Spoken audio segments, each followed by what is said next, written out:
Yo guys, what is up? We are back again with another Sonic Adventure playthrough. So the last part, we actually went for the biggest milestone right now in our live stream history, which has been 4 hours of streaming Sonic Adventure all in one part, which was pretty amazing. And we covered through multiple different stories. We only was able to just complete E102 story. As I've said before, that my straight of way of doing this is by going through multiple of the stories at the same time, but also reflecting back on the different character perspectives. So we're back again, so let's get right into it, shall we? Time for some supersonic speed!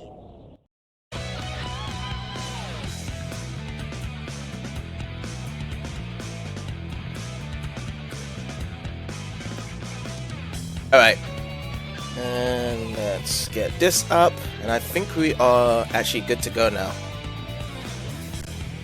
Alright.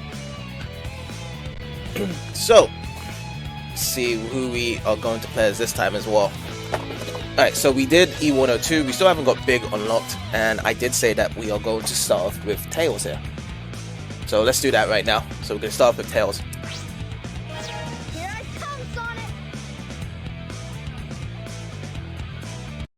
Alright, let me try my Tails impersonation.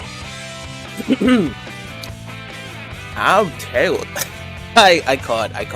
Okay, Dr. Eggman and Chaos escape aboard the egg carrier. Sonic, we must go after them. We can use the tornado. It's always ready for action. Let's hurry to my workshop.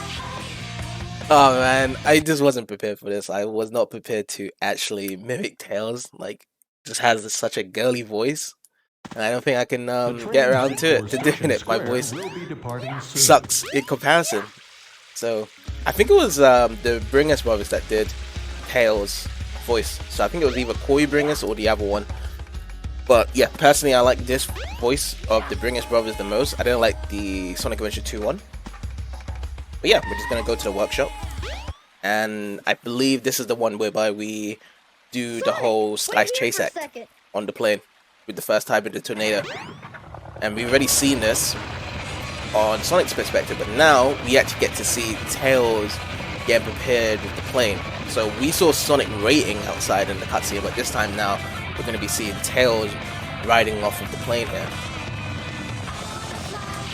Ooh, yeah. I forgot about the lyrics, but someone wants to fly high, and apparently it's Tails. So, here we go. So we're going to be doing this again. There isn't really any difference in terms of the gameplay. We're just going to be playing the sub-game, but this time we're going to be using Tails' perspective. So you can see the only difference is that the light is different. So instead of it being Sonic's portrait in the bottom left, it's actually Tails. I'm not too sure about the enemy placement. I think it's pretty much all the same anyway. I doubt they're gonna make one harder or easier, or make it kind of change and stuff. Maybe I might be wrong, so maybe someone can tell me in advance if there is any different character placements for the Sky Chase actor. But all in all, it just sort of the same really to me, because it's gonna have the purpose in the end anyway. So we already know that the plane does crash in the end, and it's not that great to withstand the egg carrier's special attack and stuff. So, alright, because we're going to be on top of it, and then we're going to have to watch out for those mine shots right now. I think it's right here, coming right now. So, yep, there they are. They're the ones that do most of the damage. What I've learned as well is that we're doing much better, but then I kind of jinxed myself because we just got hit right there. Measuring that sucks. Oh boy. Alright, let's aim up. Aim array. Alright, so more to aim in the distance as well. There we go. We aim some guys as well. Nice. Alright, more aiming, more zapping, more shooting. Alright, cool. Now we got these guys here as well. Nice. Can we aim on this? Yep. We just aimed at the shots there. Uh-oh. Some guys coming from the top as well. Now we're getting hit. But yeah, I would love to do a Rail on Sure sometime in the future on stream. Those games are fun to do, and they can do speed done in one play session anyway, so it's all good. So hopefully soon I can get around to doing that.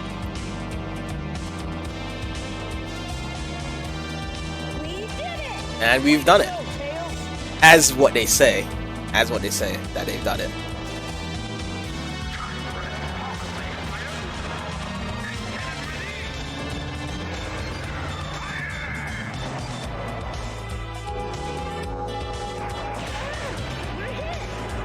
And we're going down. So, we know that Sonic landed in Station Square by Emerald Coast when that little girl picked him up and tried to find him. But now we need to know where Tails landed. So this will be the perspective of where Tails landed and where his story falls off to. And it seems as though we are introduced with a cutscene here. Maybe a past cutscene as well. Maybe this is young, depressed Tails, or he's thinking in motion. Sonic blasts right past him. Sonic is going. And Tails follows. Now they're kind of like in a slow motion look, because Sonic was blazing off in the beginning. Now, and the thing is that's interesting though, is that Tails actually can catch up with Sonic as well, so Tails is not that bad in terms of speed.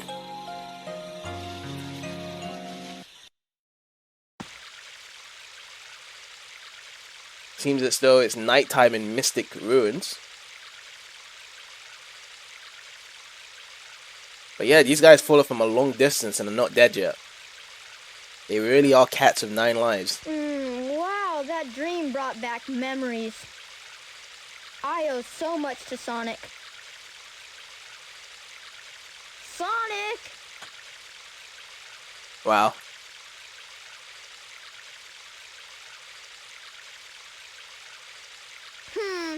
Wonder where he went. Sure hope he's all right. The tornado's not powerful enough. If I'm gonna Pretty much. It's not powerful yet. I need to finish my prototype. It needs rightfully you a Chaos do. Emerald to work. Looks like I better find one fast. Which is interesting, since we still haven't gotten all the Chaos Emeralds yet. But now we need to find one as well. Oops. Talk to this guy. Since the first party didn't report back, we're sending out second party. I fixed the trolley, so it should work now. So we're already serious trek into the jungle. So that could be a hint to actually go into the jungle part. Because remember, the trolley wasn't there in the beginning, but now apparently it's available. I was surprised to see that huge ship, but I was even more shocked to see you fall out the sky. Are you okay? Oh, thanks. I'm okay right now. You can see that I'm bopping my head and I'm moving around. Alright, so let's try and get some rings here as well. Also, I think maybe that Tailspin attack is an upgrade. I have no idea where it is, but let's go into the jungle. We might actually see something here that can cover our next part. So let's all go all the way down. Alright. I would usually take the left path just to see if something opens up. Oh, there we go. We got a cutscene. Wow, there's a Chaos Emerald. And looky there, Chaos Emerald just in the blank, but now it seems as though Froggy has grabbed the Chaos Emerald. Hey, wait up! Stop! And we're gonna go into this little place here. Yeah. Alright, so this path is blocked. I guess we can fly over to see over here. I guess this is a switch. We stand on it, and it seems like something's happening, and it seems it's closing in downwards. So I guess we can actually go through now. Alright. Sandhill sub game. So this isn't actually an action stage, but this is actually a sub game, a mini game. So this actually is counted into the Adventure of Tails. I think this is the only time whereby in the action storylines this actually has to be done manually. as a mandatory thing to actually progress into the story. Most of these mini games are usually kind of like optional. Like you can actually do this in the adventure field, but it's kind of an optional thing. You know, for instance, whereby when we went to Twinkle Circuit, I think we went to Twinkle Circuit at Amy. That was an optional thing, which we can do whenever. But it's not a mandatory thing. But this is definitely mandatory to actually progress through the story, because it seems as though Froggy is somewhere here. So it's kind of interesting though, because like this actually covers a part of the Mystic Ruins. So we was in a jungle area, but now we're in this sandy place. Snowboarding around as well, or should I say sandboarding. And there we go. There's Froggy in the end. It has no mission as well. Usually it would show like an objective, be like, oh, catch Froggy, but it had no mission. Never even said that. It's just like you just write down and that's it. Maybe they could have actually done an actual action stage based around this as well. Oh, there's that floating light thingy. Usually what that happens, if we hear that sound, it seems like we're going to go back into the past.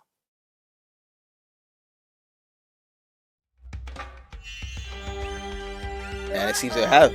I thought I was in the desert. I wonder where I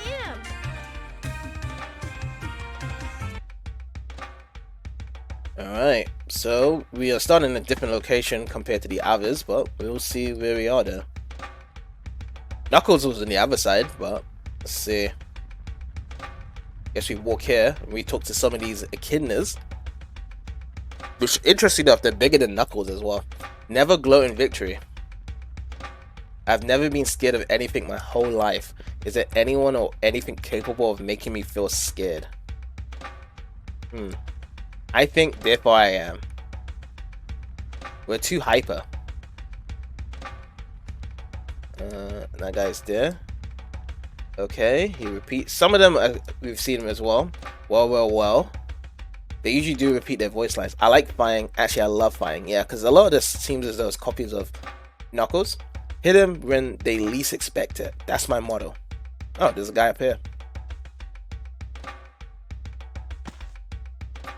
Our chief is Pachacamac. He's fearless. So at least we got the name of the chief. Tikaal's father. Brave, bold. With him, we can never lose. We owe everything to Pachacamac. Hopefully, it feels like I'm butchering his name there. We're too hyper. We must proceed discreetly, but we always do just the opposite. Yeah, because you guys are hyper. That's exactly what the guy said. Full steam ahead. Alright. Never glow in victory. We've already seen that. Yep, full steam ahead. Our tribe has dealt with war for a long time. War has made us rich, but the chief's daughter doesn't agree with us. What can we do? Yes, because this is probably a primitive lifestyle, really.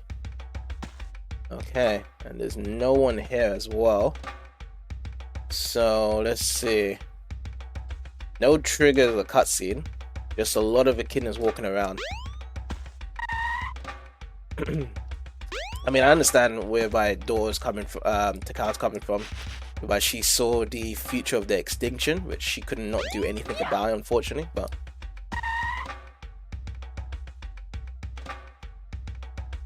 Wait, what? Wow, you're fast. You should look for the rhythm badge. When you wear it, you can spin even faster, almost as if you're dancing. Okay, so it seems as though we need to find this rhythm badge, wherever it is. So we're gonna actually have to look around this whole place. Oh, here it is. Did have to look for too long. Guess this is the rhythm badge here. You found the rhythm badge. To do continuous tail attacks, hold the action button down. Alright, so when you hold the action button now, we can keep it spinning. And it seems as though we don't even get dizzy by doing this, so we can randomly just keep on going like this and this. And we can kind of cut these leaves down, since it seems as though the guy with the lawnmower didn't do anything right now. So I'll do the job for them for the time being. We only got one ring out of that as well. Oh, okay. Second ring. Another ring. Nice. Oh, more rings. But nothing too grand of a scale. It's like just a single ring each time. Oh, can you cut this? No, you can't cut it. Can't cut this tree down either. I think it would have probably had more of a purpose of it being like a slice blade. That instead of just cutting these leaves down and probably attack some of the enemies and stuff, you can actually do more damage on stronger objects. Okay, so that's that. That's the ribbon badge. Now, where do we go now? Wait. Oh, this the cow. The servers are the 7 Chaos Emeralds.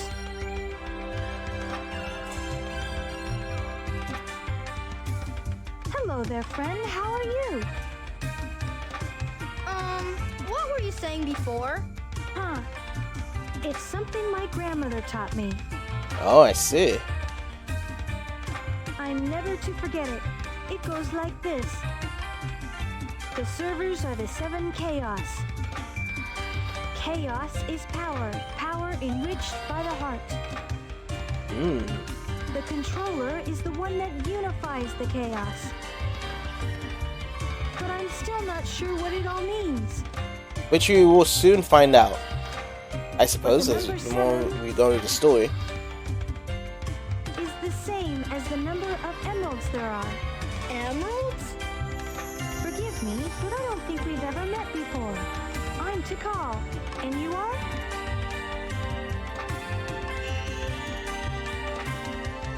It's interesting though that Tails can actually speak with her. Like I thought they were just flashbacks to give pretty much everyone a taste of what's going on, but it seems as though that she can actually speak with them. Oh, here comes Big. Boom, boom, boom, boom.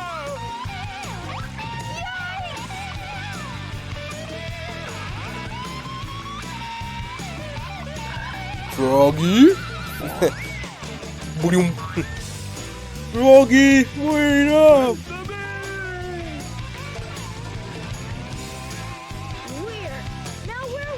I feel as though Big is so oblivious to everything else but Froggy.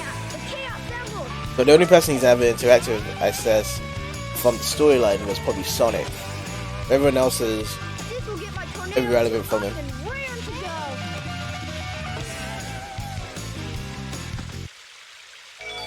Oh, there we go. So now we can play as Big the Cat. So we're actually going to save up his Tails here. We're going to leave Tails' storyline for now. And what we're going to do now, we're actually going to start Big the Cat's story here. So I'm going to head over to Present Start. I'm going to go into the adventure. And now we can finally select Big the Cat and get started with him now. So first of all, we're going to actually go into the introduction. And let's see here.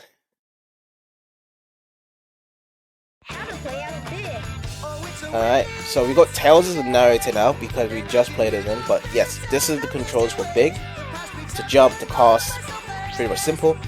And this explains casting. Press and hold the B button to display the cursor. Position it over the target location and release the B button to cast. If your cast is successful, the fishing mode will start. Here's your lure attack to cast your lure and the enemy to attack. Fishing mode. You can tug the rod, reel in slowly, reel in quickly. Other actions where you pick up and release objects. And this is the objective. The objective is cleared when Big catches his friend Froggy. That's pretty much it. And this is the fishing tip, which a lot of people overlook it, but this is one thing that people don't know how it goes and stuff. So it says press down on the control stick as soon as the it kind of like doubtful. I have no idea. I guess it's when it catches Froggy, when the fish bites on it to lure the hook. Yeah, so as soon as it starts tugging, you just press down on the control stick. That's pretty much it. Fishing tip 2. Be careful not to push too much stress on the line. Watch the movements of the fish and tug the rod accordingly. And that's pretty much it. So let's see where the adventure starts with Big. And also he has an awesome theme song, by the way, which we was listening to during looking at the introductions there. Alright, so we see a shooting star. Of course, Big is sleeping. Something shining at the bottom. Well, it seems like we can actually get our upgrade, but I don't know when we could. Oh, looks like Froggy is about to escape. He's like, I've had enough of this guy.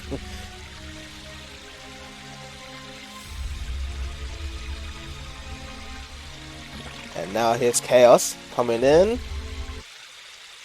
And it seems as though Froggy got attacked.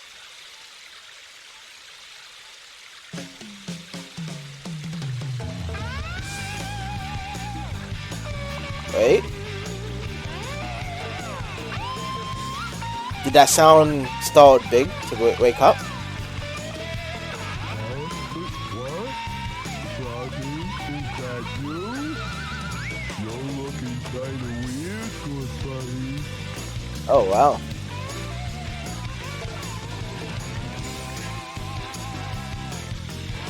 Okay, so it's showcasing that he has something on his tail. What's up with the tail? And there's a Chaos Emerald. Hey, wait a minute! You swallowed my lucky charm!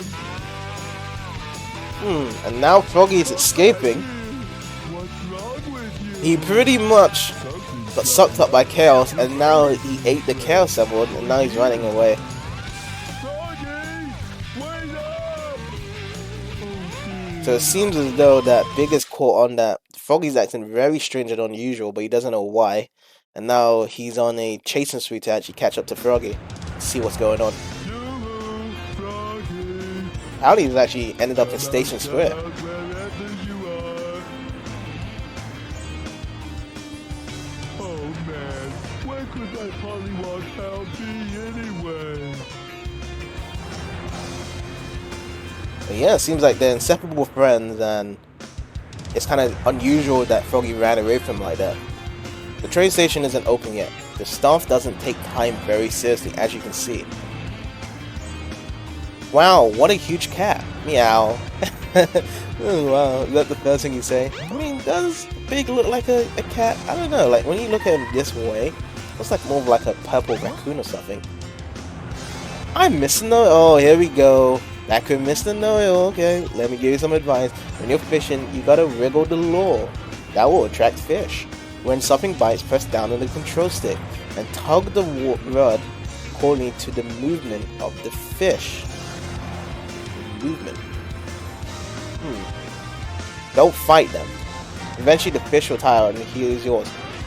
Learn something new every day, huh? So that's one thing I didn't know, actually, whereby when the fish is fighting, you have to tug it where the movements are, which wasn't explained in the instructions. Interesting. I might actually have to try that. And I did not know that. After playing Big Fishing all over these years and stuff. Frog, stop it. I hate Frog. Just hearing the word just gives me the creeps. I'm begging you, please. Don't say that word anymore when I'm around. Okay. Oh, there's Sonic and Tails. Can't read. Quick! We have to find the rest of the missing Chaos Emeralds! Alright. Eggman! Sonic, this is Eggman. So I think this is around the time when Sonic and Tails got their Chaos Emerald stolen by Eggman at Casinopolis. And now they're trying to chase over. So that's where Big story starts. That's what I'm assuming. Seems as though we can't go through here. And let's see if we can go into the other side of Station Square, which I believe so we can. Is the newsstand lady still here? Yes, she is. Today's paper says, mysterious person leaves a manhole cover open. I hear Seas Holes get a ton of complaints. Sure, it stinks, plus it's really dangerous if someone falls in. Ooh. Maybe we can actually go there. Oh, there's Froggy.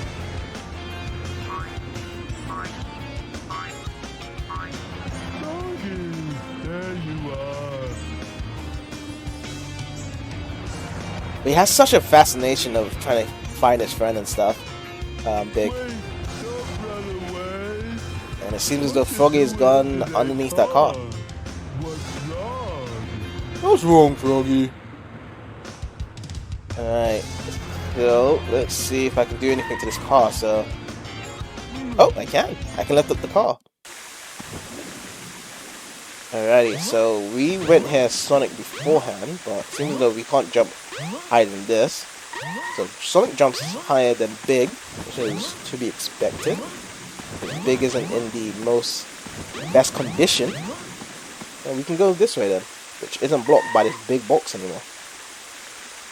If we go through here, there's a box here, and we can jump on this box at least. Let's go through here. Oh, you're too fat, Big. Alright, so, seems as though we're in a place whereby it should be closed. So Twinkle Park should be closed there, but we can actually go through it. Welcome to Twinkle Park. Alright, so I guess the first action stage is actually Twinkle Park, which it is.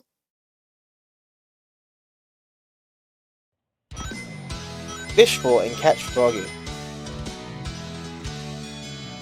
So, in these stages, you can actually collect rings and destroy enemies, but most of the time they're usually set in one place specifically. So you see this large pool right here. This is where most likely Froggy will be, but everything else is kind of closed off. So we're only in just one little section of Twinkle Park for Big the Cat, to make it very easy and simple for people. Right now I'm just kind of collecting stuff and just defeating these enemies around. There's usually stuff there, so you can use the B button to attack the enemies with the fishing rod and just walk around. He's pretty much the slowest character in the cast, of course, because all the guy does is just fish. And now we need to find Froggy. So I think that's Froggy, right? Yeah, that's Froggy right there. So now we hold the B button and then we try and position it over the position where Froggy is, so just a bit more, and then we start fishing and casting it here. Now we can move the position of the fishing cast left and right. Sometimes it's kind of stationary, but let's see if we can find it. Let's see, which Froggy? Oh, he's not there. Can't see Froggy now. Oh, should we go this way then? Oh, there we go. This Froggy. You gonna get it? Oh, something else clicked on the little thing. Alright, so this is another fish.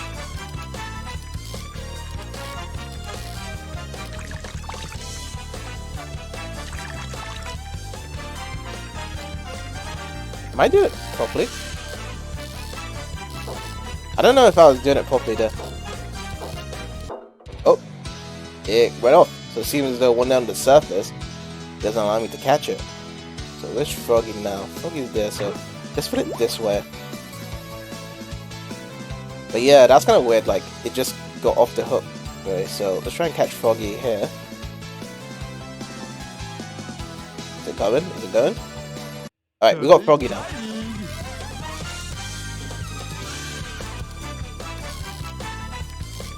So we just slowly reel it in. You don't want to be in the red. Oh. I don't know what direction I should use the left download stick when they start firing the tug of the rod. I don't know. I really don't know. But we have caught Froggy though. Also, rings, enemy scores, time score all adds up to the total score as well, along with the rate of the fishes that you catch as well. You can catch Froggy with the smallest of lures, so you don't actually have to upgrade your fishing rod. The only time you need to upgrade your fishing rod is if you wanted to catch bigger fish. So let's go to Twinkle Circuit now, since we have the option to go to Twinkle Circuit. I think we already went to Twinkle Circuit with Amy as well, and she was really painful to play with. But now we're going to be playing as Fish, which is at least better. It's better, but not so much better. So you'll see what I mean. So we go really fast. His handling is a lot more better than Amy, which is great. But it's not super fast. So as I said before, if you really want to have a good time with Twinkle Circuit, you want to be playing as Sonic, Tails, and Knuckles. They have like pretty much the most enjoyable experiences when you are doing these kart races. As for Big, Amy, and E1 and 2, it's kind of like a guilty pleasure if you want to see how slow or how hard it is to turn and stuff. But so far so good though. It's even better than playing as Amy, way better. Turning and handling is not that bad as well. But it's just that the acceleration feels good on Big the Cat, and top speed is better as well on Big the Cat compared to Amy. Because there's no way to actually gather really good high top speed as Amy because of how slow her acceleration is. And then when she actually gets on the dash panel, handling sucks. It sucks so hard when she does hand load the car. That's the terrible thing about it. But yeah, we are on our way to the third lap now as well. So we're gonna collect these rings now, and then we're gonna do it right now and go into the third lap. So here we go. We actually got 72 rings. I think the ring count as well gets added to your bank, or maybe no, I don't know. But I think the rings as well gives you that extra boost of speed as well on top of it. This is the only part whereby you can actually die off when you go into those launch pads. If you misdirect the launch pad to jump and stuff and you can't turn in midair, then you might be able to fall off and you would have to start over again. Now, the good part about it is that there's no lives, so you don't lose any lives here at all. Okay, so my third lap was my best time. So 158 overall. Not that bad. 25 emblems. Of course, I can either continue or quit. So I'm going to quit out. That was just a nice little showcase of Twinkle Circuit as Big the Cat.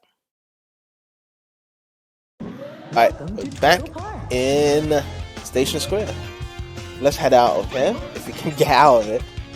Too many invisible walls that's crushing his weight. And here we go, there's an ice stone.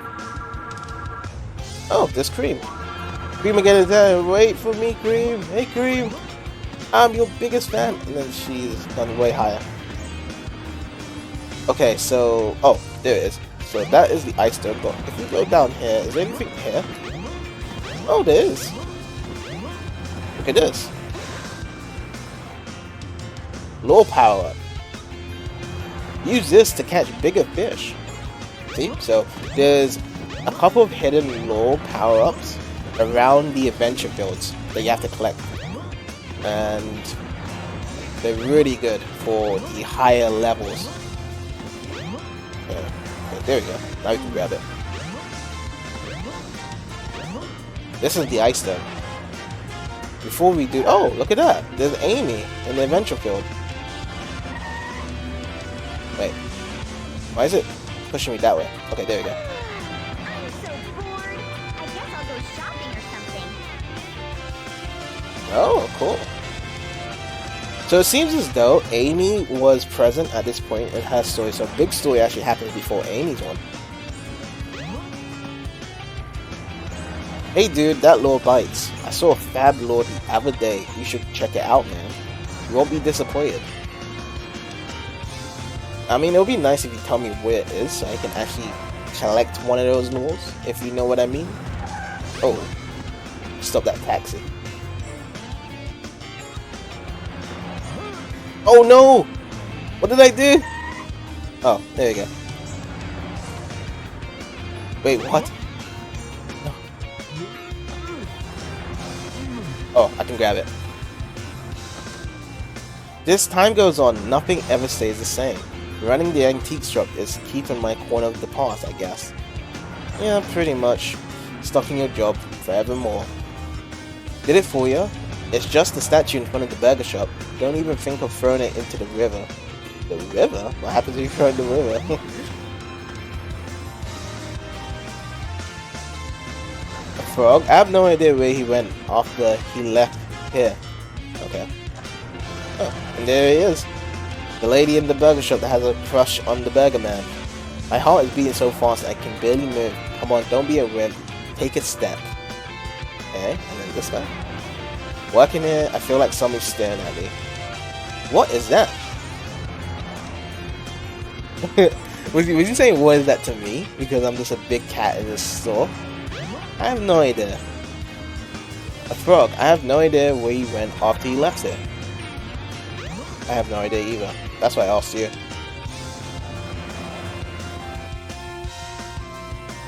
Alright. So, go to Ice Stone. We know where this actually lies off to, so we have to go into Mystic Ruins. Froggy, he went into this train station. Maybe he took the train somewhere? He is an adventurer, so you got it for free. I'm Mr. No. Let me give you some advice. Hold down the L and R button if you have trouble attracting fish.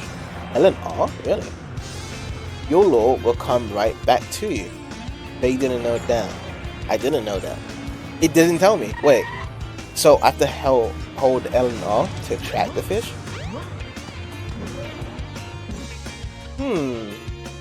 The triggers. I swear, like, if Mr. Know-It-All was in the tutorial for Big, it would have been much more better for me. He really knows it all. Protectile writes as workers, we're thinking about going on a strike, but it's a secret. So this is when they actually talk about it, at this specific point of the story. You talk about doing two things too much. It's better just to do it. So he told me, and then one guy was just like, yeah, this is good. Because they're not getting paid in my amount, which is understandable because, you know, how it is that prices go up, but wages still stay the same. It's like prices go ridiculously up everywhere, and like everything's just getting topped up. And then when it comes to your bills and stuff, I mean, not your bills, your wages, like you get like a slight incremental increase every year, and it just doesn't cut it really. It's like it's so low that it doesn't really do much. So. We're in exploration party searching for the ruins. I think I saw a frog headed for the caves. Pretty weird, huh? It is weird. Oh, look! There's Knuckles.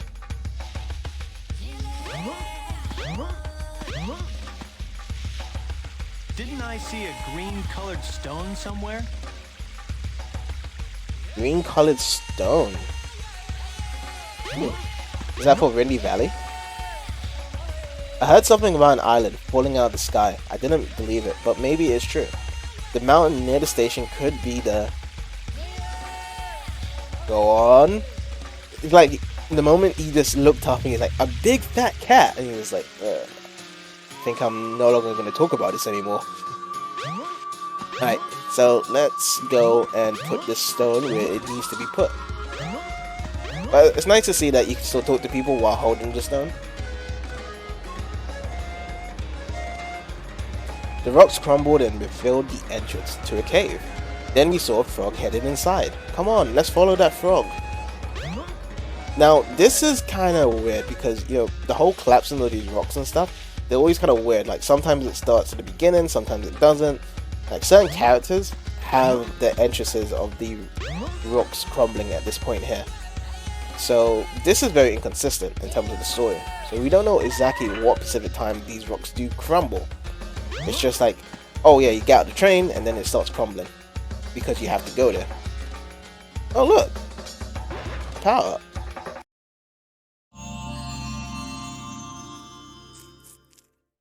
You've discovered the life belt. It keeps you afloat when you're in water.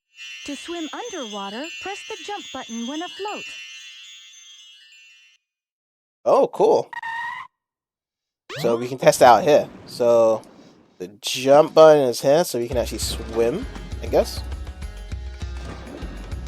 And that's pretty much it. It just makes it easier to be in the water while trying to fish. So now this is the second action stage, Ice Cap. Fish pull and catch Froggy. So, let's see. Use the boulders to break the ice. Okay, so we can use this boulder to break the ice then. Let's see. Go to break the ice. This one? Oh. Okay. So that's to break it. Froggy, are you here? Oh, Froggy's there. Okay, cool. So if Froggy's there, then I can actually just stay here, try and catch him. Oh, where should I put myself? Should I put myself here? Let's put it here. And let's cast our lure. Oh, it's kind of Weird. I could have even moved left a bit. Okay, there we go. Now we've casted it now.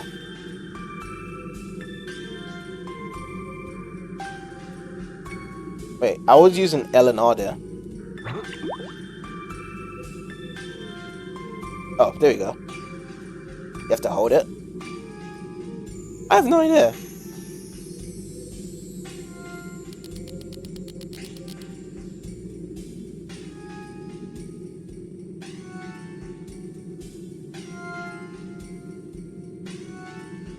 There we go, he's attracted to it. Alright, Froggy's catched it. Alright, so let's go again. Let's reel it in.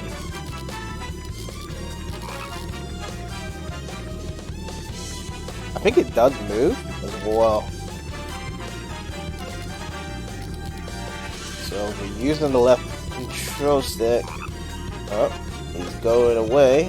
And then, okay, there we go. We're nearly close and grabbing it now. Oh, and we got it. We got Froggy. Oh, now what am I gonna do? No, what am I gonna do? It's weird, like, he just said that even though after catching Froggy. Not too bad. Weird. Unless he caught him and then Froggy magically ran away from him straight away. I think they should have a cutscene every time that shows Froggy running away from him. Because we caught him, but now he's not even with us. That's one thing that Sonic Adventure should have done. They should have had more cutscenes like that whereby that he just escapes. Because we did catch Froggy there. Like, when Tails caught Froggy the first time in Sandhill, we had him all the time in our hands. But whenever Big catches Froggy, it's just like, oh yeah, we have to catch him again. Like, this is really strange, really, to be honest. Alright, so this way is locked. Alright, we're gonna have to go back.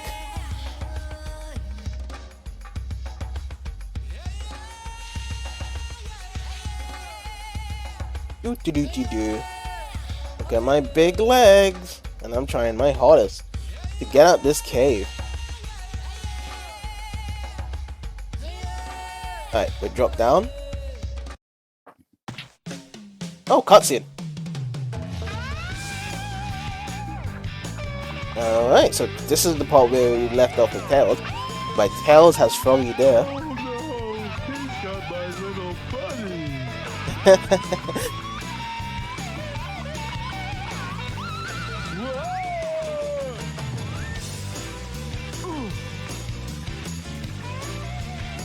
So he acknowledges Tails has got his frog. But he's still speaking to Frog. He's not actually speaking to Tails, and he said, glad I found you.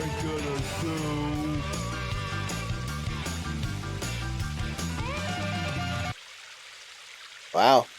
But I think you can speak to Tails here, though. Sorry, if I had only held on tighter. Well, yeah, that's what Tails said. Since the first party didn't report back, we're sending out a second party. I fixed the trolley, so it should work. So are you guys all ready for a serious trek into the jungle? Might be the place where I need to go. I was totally surprised to see that huge plane, and even more shocked when I saw Tails falling from the sky. But I was completely blown away when Tails just got up and walked away. Okie dokie.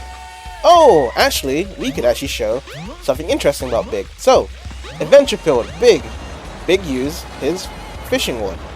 So, at times, if you're at a river, you could actually collect rings just like that. So if you try to hook it at random points, you sometimes can get rings in the water. Now, you can't actually just have the lure just there and try and catch fish in the Adventure Field, which would really be cool. What you can do is just get some rings. So it's actually kind of RNG heavy, kind of difficult to actually try and get rings, but that is a way. I think there probably would have been a cool thing if there was like a ring glitch of some sort, so you can keep on fishing for rings over and over again. So that could have been useful for the Chow Garden in the black market. That would have been pretty cool. But it's so RNG that I have no idea when you can actually collect rings or not. But yeah, that's a cool tidbit for people that play as Big in this game. That's about it. Alright, let's take this trolley into the jungle. Since we can get into the jungle here, let's do some exploring. Alright, and into the way we go. So, we need to go to our house anyway because there was a power up there, I believe, that we can get. I don't think there's anything here we can do. So this was where Sandhill was with Tails. But we can't get up here because we can't fly. So we're going to actually just go back. Alright. And then, let's see, what else can we do? There's a little opening here. Okay, so we can't dig like Knuckles to do anything here. Let's go back. Okay, there we go. Camera is getting better now. So now, we're still walking through. It actually does look really cool though. Like Big's big body contrasts really well with the Adventureville designs. Like it feels like he's meant to be living here. Like it looks really cool. I like it. Anyways, we are over here, and I think we have no purpose of being here other than to just walk up because we can't actually go to the top, which is unfortunate. We don't have these stones as well that we can kind of unlock to get in, so there's nothing we can actually do here. Alright, and over here seems as though nothing's here actually. Oh, that's interesting actually. So usually there would be a showcase viewing of Eggman Land or Eggman's big base here. So he has like a little base that usually shows here, but no longer here. So now to my understanding is that did he build this base after when the egg carrier crashed? Perhaps. I don't know. I really don't know. Actually, it could have been when it crashed because E102 had this base where he grew up here as well, and that was before when the egg carrier crashed anyways, so that can't be true. Alright, so let's actually go back into Big's place. See where he's at. Where he's at. Okay, there we go. So how do we get this? Do we just lift it up? Alright, I guess we do lift it up.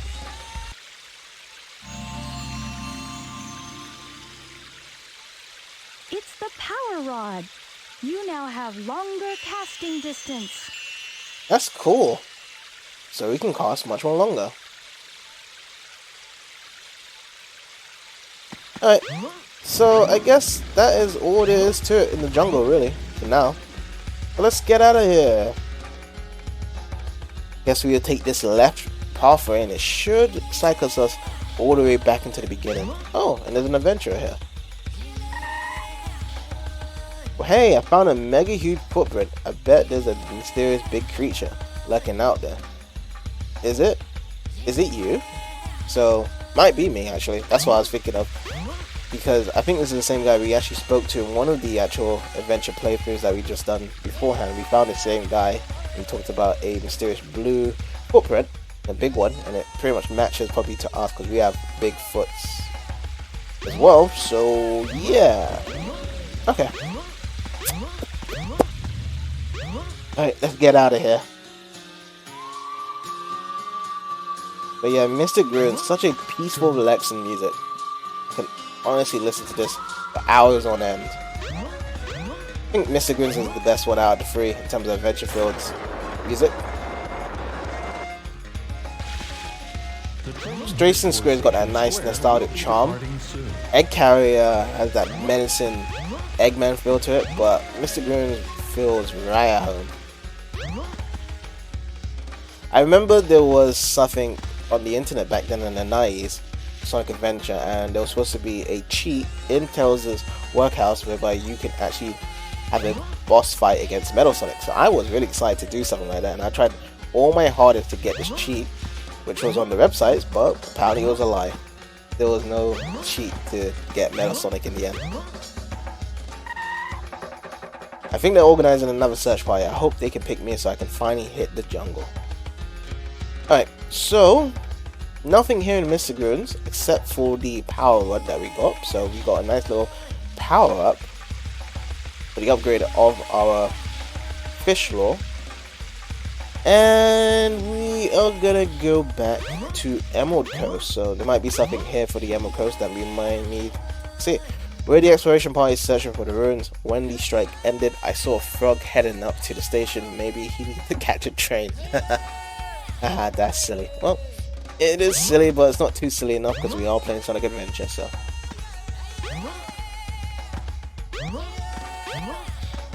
Alrighty. So, let's hit the train.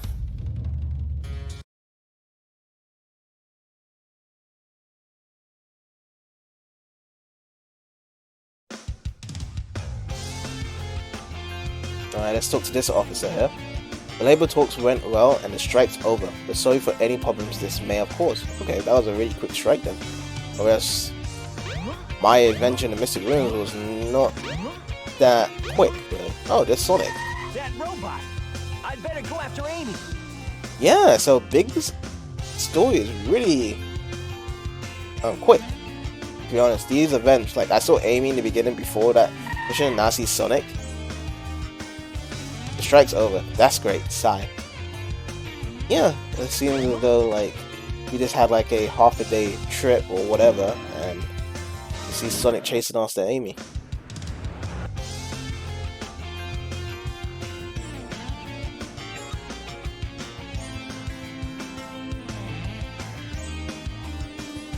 And there's Froggy. And Froggy is going this way.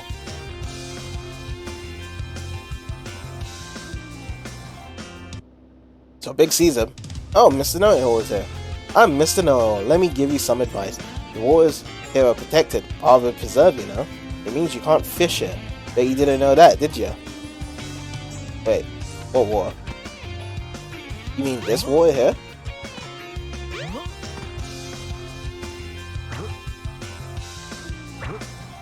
I mean, you really can't fish.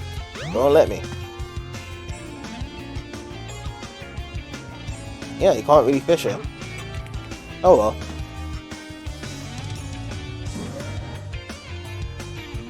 Some invisible barriers blocking me.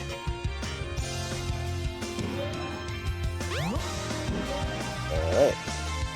What's with this hotel? They shouldn't allow frogs to just hop all over the place. Okay.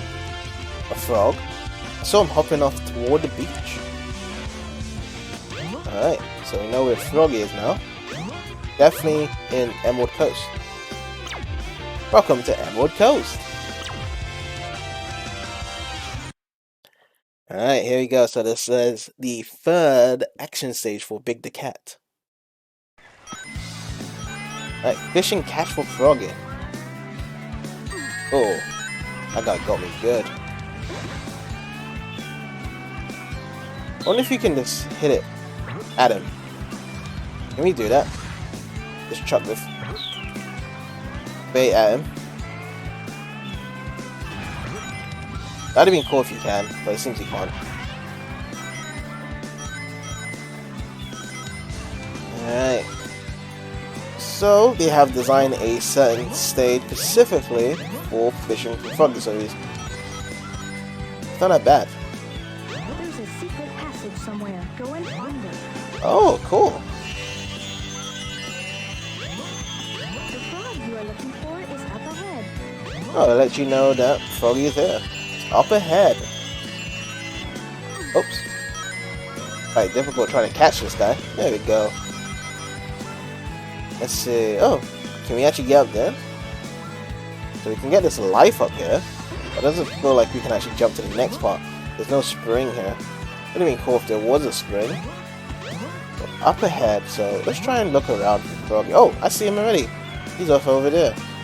So can I just float here and then rip it open? Yeah, I guess I'll just do this then. Let's see. Oh, one fish is coming to me now. Oh, what's this? This looks really nice. I like the fish's color. Let's see if we can actually reel it in there.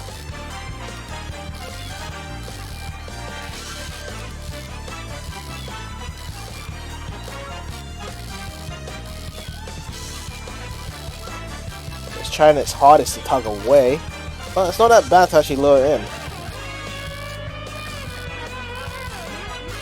Coming slowly and slowly in. Oh, we got it.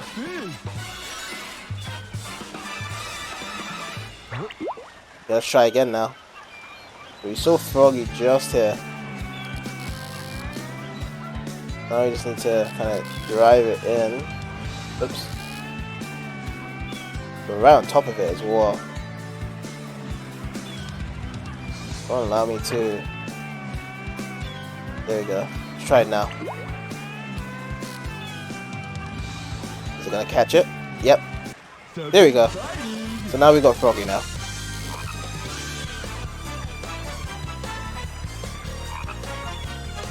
Okay, it's tuggling. Trying its hardest to toggle.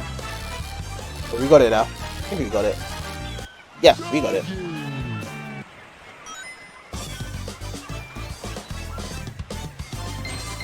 Alright, so 3 minutes, 23 rings, and a total score of 1,580 points. Not too bad.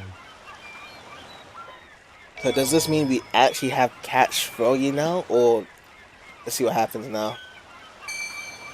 Oh, an E102 snag. So this is the reason why I thought E102 interacted with Big.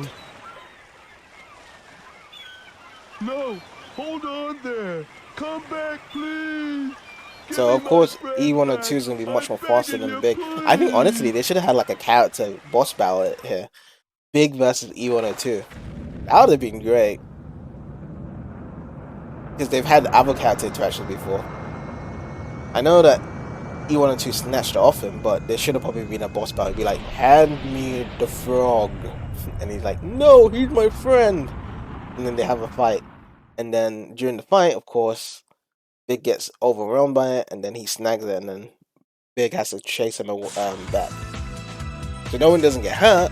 However, E102 gets the frog and does what he just did there. Place doesn't look familiar to me at all. So yeah, that would have been cool. Another character boss fight. Especially whereby it's not related to Sonic, Tails, and Knuckles. It's actually related to the other three characters. Froggy's around somewhere. Think I'll see what's behind this door. What's behind the door, eh? But before we do that, we're gonna look around the egg carrier and see if there's any other place where we can open and check things out.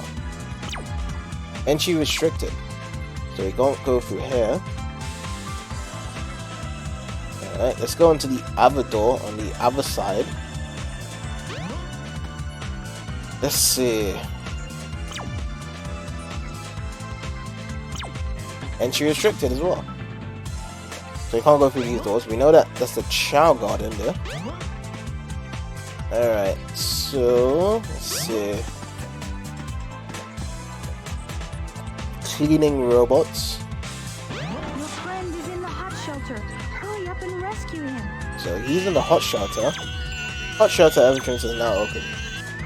I'm going here. Hammer switch. If you want to open the door, try hammering the switch. Or just throw something heavy on it. Me? Oh. I'm heavy. Okay, let's try and go in. So this is the Hedgehog hammer game. Alright, so, oh, look at here. Another lore power up. Use this to catch bigger fish. Oh. Nice little detour to actually get the lure power up. So you see the Chow egg there that we're not going to actually collect. Well, that's it. But that was a good little detour to actually get a lure power up there. Let's get out of here.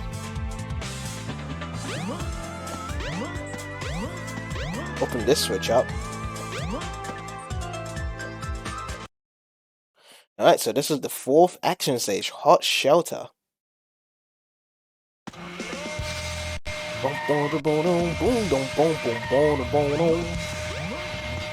So this actually was probably the best stage for Big to get, because it actually feels like an actual action stage.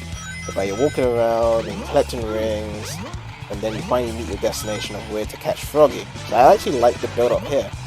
Wait, did something break behind? No, nothing didn't break behind. Looked like it did. Alright, so you can actually go in and destroy the enemies here, so this is pretty cool. I like it. I always mess up here. See? Like when I jump on it, I get hurt. Oh well, at least we got a bit of speed up. You can see him running a bit more faster than usual. And before we go up these stairs, let's actually collect these ring boxes. I got 20 rings from those 2 ring boxes. Oh, I dropped down. Alright, let's take these rings. Ringies! Oh, cutscene.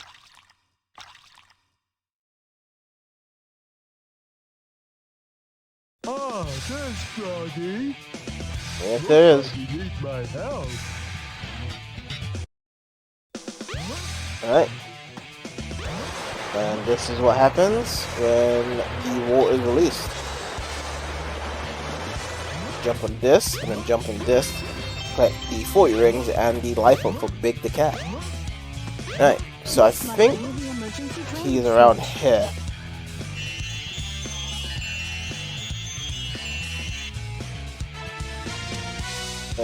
Oh, there he is.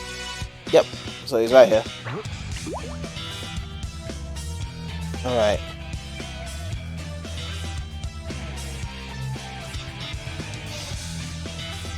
Where is he though? We're just here. Oh, there he is. Something's biting. Cool. And you can see our new lore upgrade as well. He's on the hook.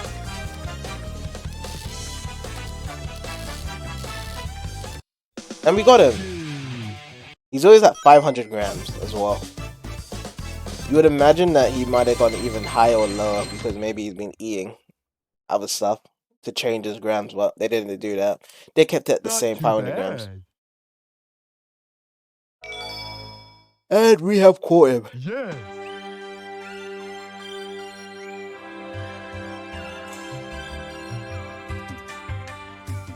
We're together again at last, huh? Well, we do hear Takao's theme song and this floating light thingy, so it seems as though we're going to be going back to the past. So Big is a part of the adventure of knowing what happened in the past between the echidnas. Okay. Where am I? Froggy? And Froggy's disappeared. This is as though Froggy isn't able, because Tails caught Froggy in his story, and he wasn't transported here the same as how Big is and as well. So, Froggy, you're uninvited to meet Takao. But we are at the shrine now. You see all the Chaos Emeralds and the Master Emerald in the center here. And there's Takao. Wow. Is it alright for me to be here? I don't know. Is it alright for you to be here, Takao? So do you trust me? I don't know. We just The met. 7 emeralds. I don't trust people straight away when we just met. Oh, you're talking to that.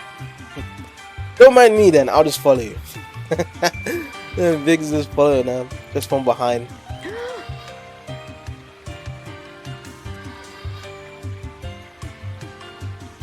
Could it be? Could it be? Servers are the 7 Chaos Emeralds. The 7 This Chaos time Emeralds by as well. one. That is the controller. The 7 Chaos. The controller itself. Yep.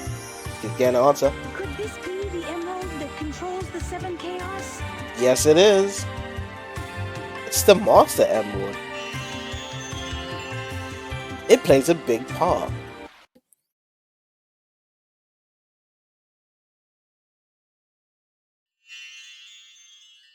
So that answers the question Froggy? from Tails' I story like don't that. like the looks of this place.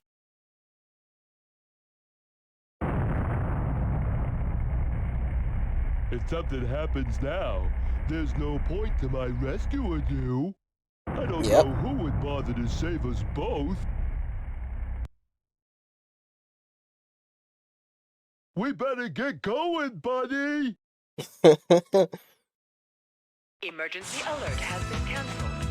I think we just landed on here, really. It didn't make us go to this place like us walking there. It just magically landed us here. Oh, this is where we need to be, right? Use the monorail to get out of the ship. Okay. But before we do that, let's see if the other doors are actually now open. Or is it still locked? I just want to double check. Is there a difference right now for actually going right now? Let's see if it's open or is it still locked. So that door is still locked. Oops. Oh. Record the monorail service. But before we do that, I want to just see if the other door is open.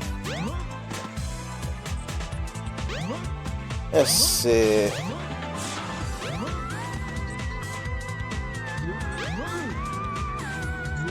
That door's closed as well. Okay, let's go inside. Let's get to the top now. Into the deck of the ship. Alright, so it's dark, it's cloudy, it's foggy. I can't see a foggy anywhere here. Let's go up here. Can get up here. Nope, doesn't look like it. Alright, so we're not going to use these springers. Let's try and get up here. Okay, we're good, we're good. And... Nobody's not here. Go for this door. It seems like a little resort place, indoor resort place for the poor. Nothing's here though that I can get to. So there's some items at the top, but I don't think I can get to those because there's no springs anywhere. And is there any switch down below? Just a spring here, but it doesn't go that far up. So yeah.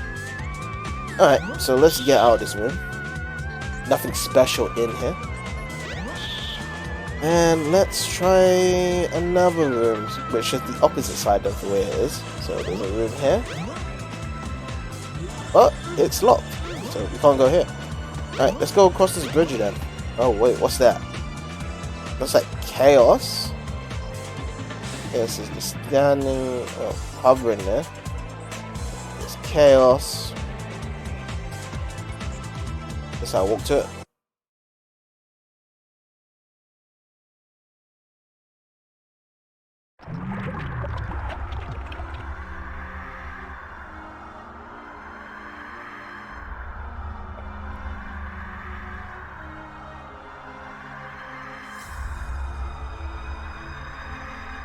So, I see you're trying to escape. I'm right on time. I love how you just said that to Grab him. him. Get that frog. I see you trying to escape. And don't forget the Chaos Emerald.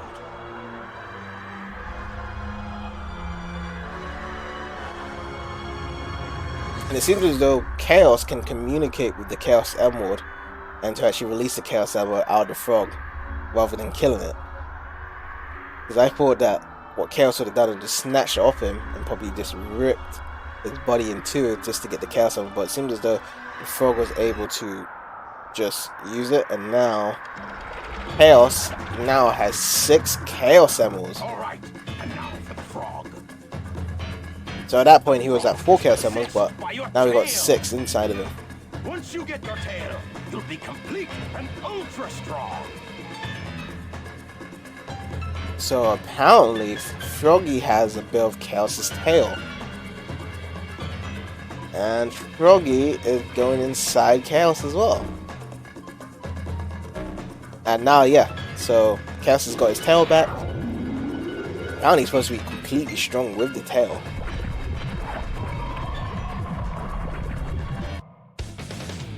Oh, that's Sonic. Unbelievable! Look what happened! Chaos has transformed again! He has, yeah.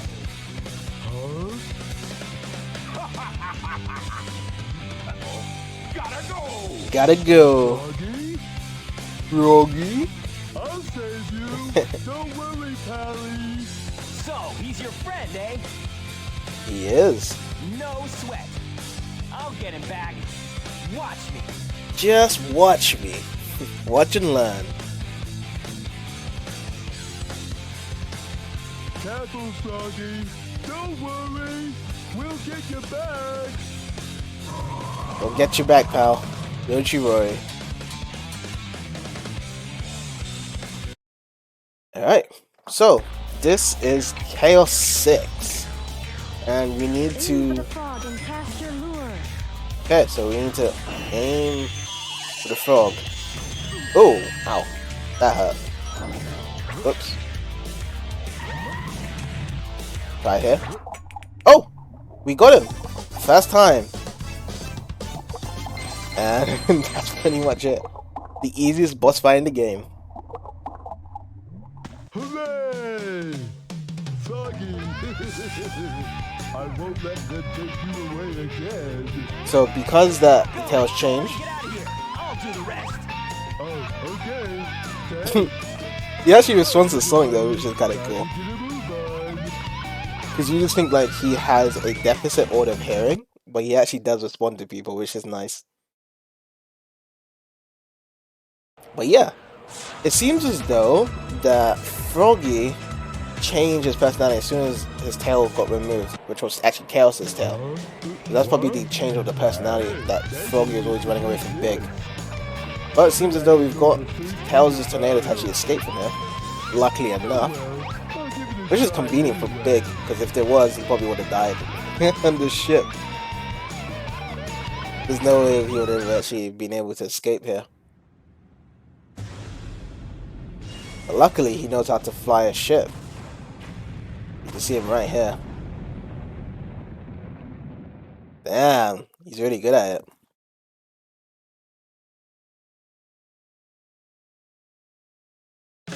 I wonder if Tails would be able to find his plane back, or did Big actually give it to him? So he flew his plane into his workshop, and then it makes sense because now he's coming out from the trolley into the jungle.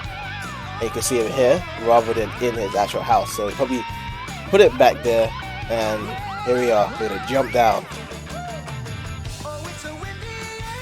Oh yeah, Biggie and Froggy back together, having fun in the jungle, fishing, looking at each other, laughing. We're back, Froggy. This is really cool. Hey, Ultimate Sonic Gamer, what is up? How's it going? We just finished the big story here, and we've seen this cool dance from Big.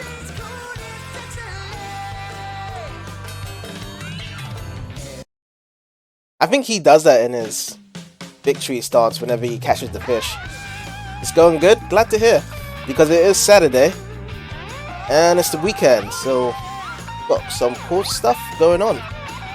Everyone should be off from work or school, and we should all be relaxing. Yeah, I love the dance from Big the Cat. Shows that he's got some moves.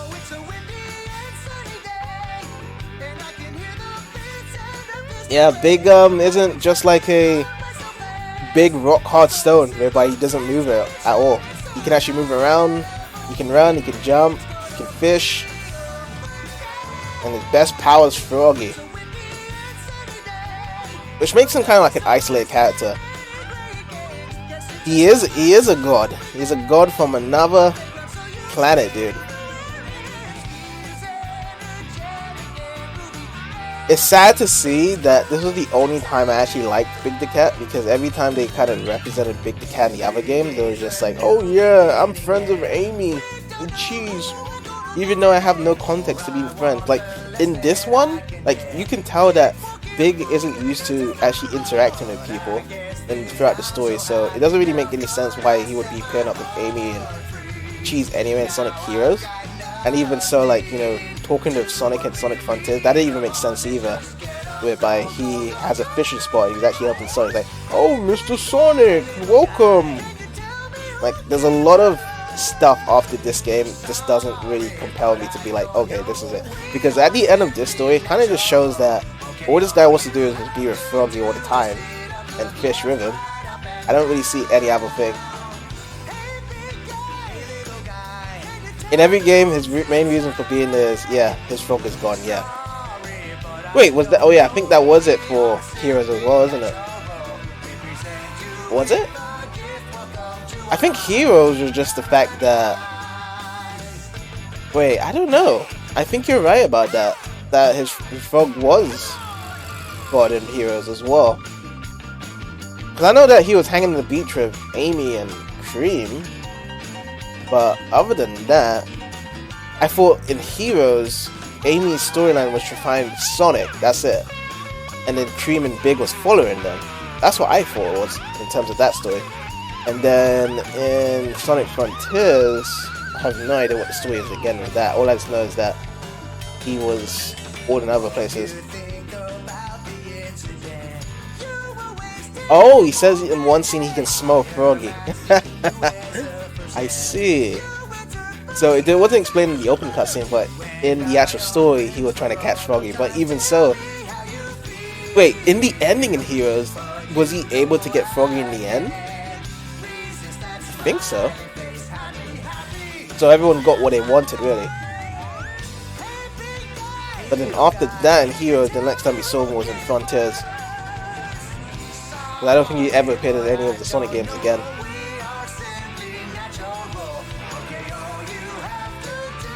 Okay, he did get Froggy at the end. So did Metal Sonic copy the data for Froggy? I mean, was that even interesting for him to even copy the data of Froggy at the end of Heroes? Like, does that even have any good qualities of copying Froggy in Heroes? I know he copied Sonic, Tails, and Knuckles, and Shadow, you know, to Rouge, but Froggy, of all people?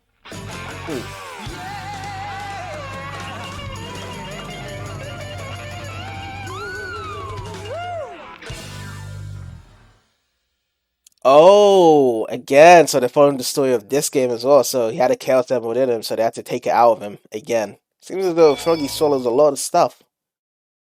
Especially shiny stuff. Huh, that's interesting. Oh, he showed up in that game?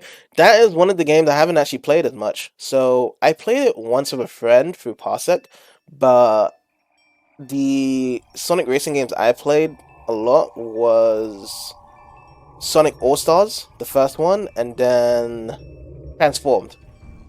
Those are the two I played.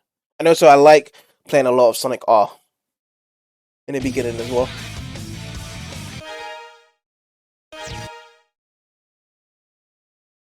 Yeah, I played Sonic R. The one for the Sega Saturn also was on the GameCube. Okay, so let's see it. So we have done Big and E102. So let's go and do Amy's. So we're actually going to go backwards. So we're going to go from Amy to Knuckles to Tails to Sonic. So I think that's probably the best way, because we're trying to eliminate pretty much the lower end of the stories, the ones that doesn't really play too much of a big part, and then from, if we actually finish Sonic in the end, it actually ties up really well to the last story. So that's what we're trying to do here. So we essentially was going through Sonic, Tails, Knuckles, Amy, then E102, then we went back to Tails, then we went to Big, and now we're going to go backwards as well, because Amy doesn't really have much of an ending that follows up to the last story as much, so we want to try and put some more relevance to the story. So we'll just do Amy. So we did about 20% of Amy already, and we're going to cover up the next 80% anyway. I'm not going to try and imitate Amy's voice, but I'm going to say this. I am Amy Rose, a cute and cheerful girl. We were captured by Eggman's mean robot. He took us to the flying fortress and locked us in a cell. Then another robot came to us and he tried to take away Birdie. And then suddenly I was so surprised. That robot helped us escape. He changed somehow, so I thought maybe we could become friends. In any case, I must escape now. Yeah, Gamma killed himself, yeah. Like, his robot form killed himself. But I think, though, like, his actual heart was his bird inside of him, really. That's what really happened, right? Is that his heart version was himself getting killed, and his actual bird was escaped. So this is when we had the story whereby we just got released by Gamma. It is dangerous here. So he just said it's dangerous here. But yeah, rest in peace though to Gamma as well. But at least we did get E123 Omega in the later Sonic games, and he's like really strong. So he's up to the strength as much as Shadow, isn't it? Based around Heroes and 06's story. That's like the ultimate robot. And he's no longer tied to Eggman as well. Like, it seems as though Omega actually has his own personality and brain to himself, to what he can decide. Whereby all these robots in Sonic Adventure was just like, oh yeah, I have to follow Eggman. But yeah, we are at Hedgehog Hammer. Jump up on the stage to start the game. Blue Sonic 100 points, Yellow Sonic 500 points, Robotnik minus 200 points. Okay, cool. So high score is 2000 Dr. Robotnik. Yeah, he's pretty cool. He can stand toe to toe with Shadow. Okay. I actually do like this minigame as well. Okay. Some of the hit detection is kind of weird because like I'm hitting the hammer and also I'm getting the ones behind as well. Oh, okay, 3. So we've done high score as well. Oh, 3-7. I have played Sonic Robo Blast too. One of my Sonic friends showed me that through Parsec. Pretty cool actually, I like it. I can't believe this is happening! It's like Mario Kart, isn't it? Sonic Robo Blast. Am I thinking of the wrong game? Like, because I think the one I played is Mario Kart, unless you're talking about an actual Sonic fan game. Hopefully, I didn't get that wrong. Behold the warrior feather. Now you can do the spin hammer attack. Press and hold the action button and move the directional pad in a circle. Okay, so now we got the spin hammer attack. That's what we can do. You can spin around, and then she gets dizzy. Yeah, that's it. So I was thinking of Sonic Robo Blast 2 Kart, the racing game. So the one you're talking about is the actual platform game, the 3D fan game. So yes, I have seen it. I haven't played it though. So is that one of your favorite Sonic fan games? So, okay, so we got this. Now, let's see. Do we go to the hot shower now? The hot shower entrance is now open. Cool. We can't go through here. I guess this is it. Yeah. I mean, there's some really cool, talented fan games. You know what my favorite fan game is right now? Currently, it's Project 06. Have you played that one? The one made by Chaos X?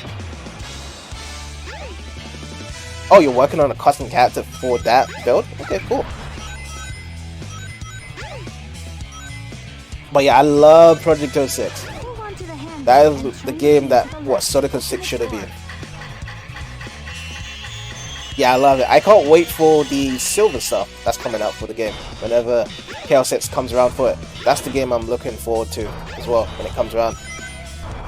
I can't wait for that personally. Because Silver is a lot more faster in that game with the update when he's going to do it. And we've seen the cutscene from Silver in the beginning of Silver's story, whereby he can blaze through really fast as well, and I love it. And I think that's how it should have been played. Oh really? What makes it so hard actually create mods for that game? Like what do you generally work on? Do you just work on just like the models and the textures of the characters? Or do you actually work on the movement as well, and perhaps the level design and all this other stuff? Okay, so you're just working on the sprites. Cool, because I have a friend that does work on a lot of Sonic related mods and stuff. He has like a different vision to Sonic stuff, so he does beat-em-ups, Sonic beat-em-up games. Like he loves the whole beat-em-up aspect of Streets of Rage and stuff, and he used like a different mod. So he has a different vision, so I understand like how much work is put into like making mods. Oh, okay. So you did the coding. So with the coding, is it like, you know, pre-configured coding, or you just doing the coding from scratch, like based on your coding knowledge? Because I know sometimes you can just pretty much just stick in some extra codes or use a certain program, like, you know, Unity or something, and it give you the codes built in. You just kind of mess around with certain numbers around it. So But if you're building the coding from scratch, that's impressive, dude.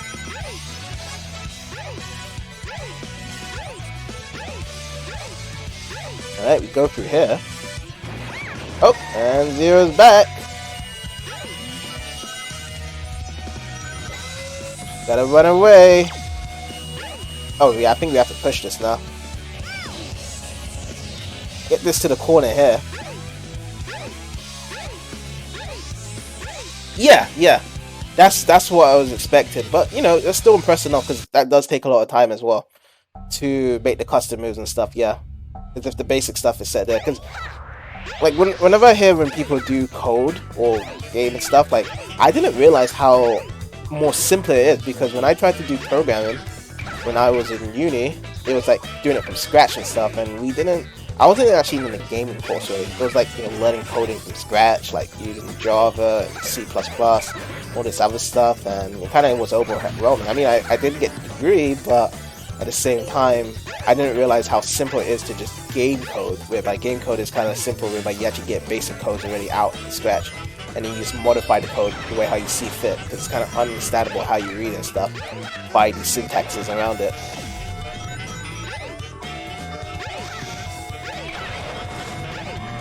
Okay, so I guess we go to the other bathroom here. See what's locked in here. Oh, don't mind me because I just need a life up here.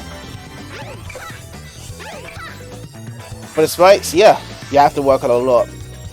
There would genuinely be a lot of, you know, the way how the character interacts in the environment, or a certain action you may need to take, or pathways and stuff.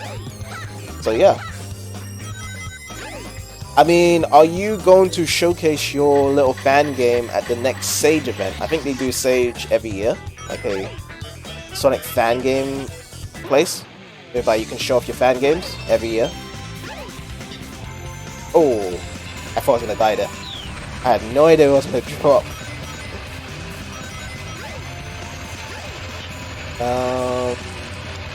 Try to get up here. There you go. And I just jump here. Try to jump. There you go. Yeah, that'll be cool if you show it off. And you just allow people to download it. Have you actually heard of a fan game called Sonic the Fires Blitz, which is based off the game Sonic the Fires? Because I have another Sonic friend that has shown me this fan game, and they currently have a Discord server whereby they do a lot of events for the fan game Sonic the Fires Blitz. Oh, you have Sonic the Fires Blitz?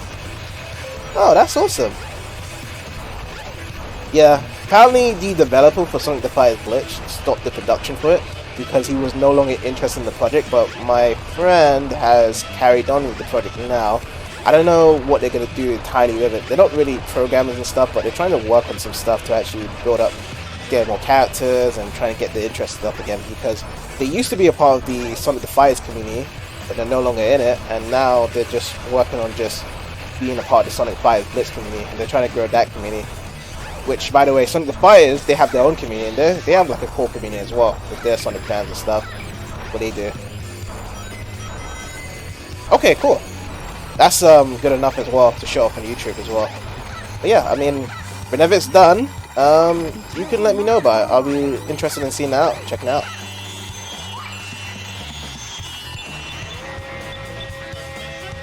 Ooh.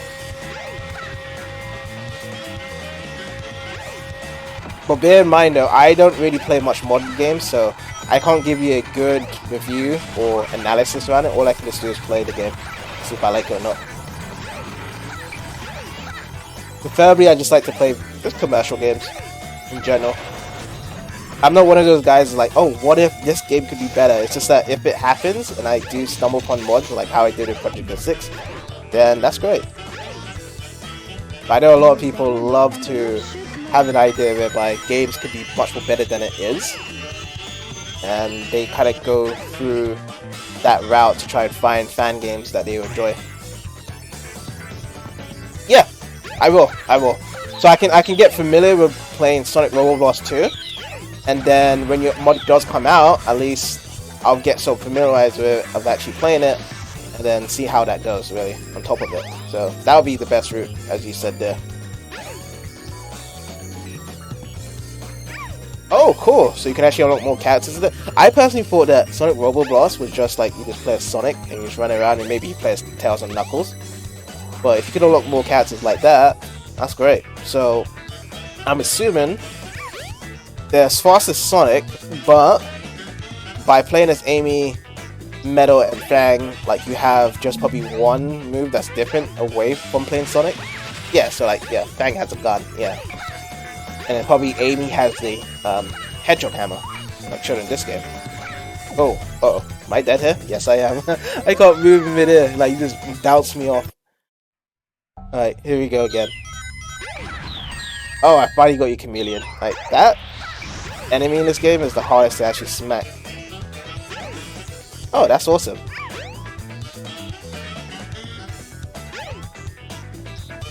I mean, alternative gameplay is fun, but at the same time, having something similar to Sonic is very easier to kind of get yourself adapted to in these Sonic games. So like, you know, how it was in the classics or the Advanced series. It's easy for people to pick up these characters and play them, compared to how the alternative gameplay was done in adventure games. Which I don't mind the adventure gameplay, really. It's fun as well. Oh, so he can break spikes. Okay. Makes sense, yeah. Oh. There we go. You just right up here. Alright. And he's still chasing me. At least we got a checkpoint now. Oh, there's a couple of boxes there. Let's see what we can get here. Okay, so we got invincibility, got speed up, got a lot of stuff here.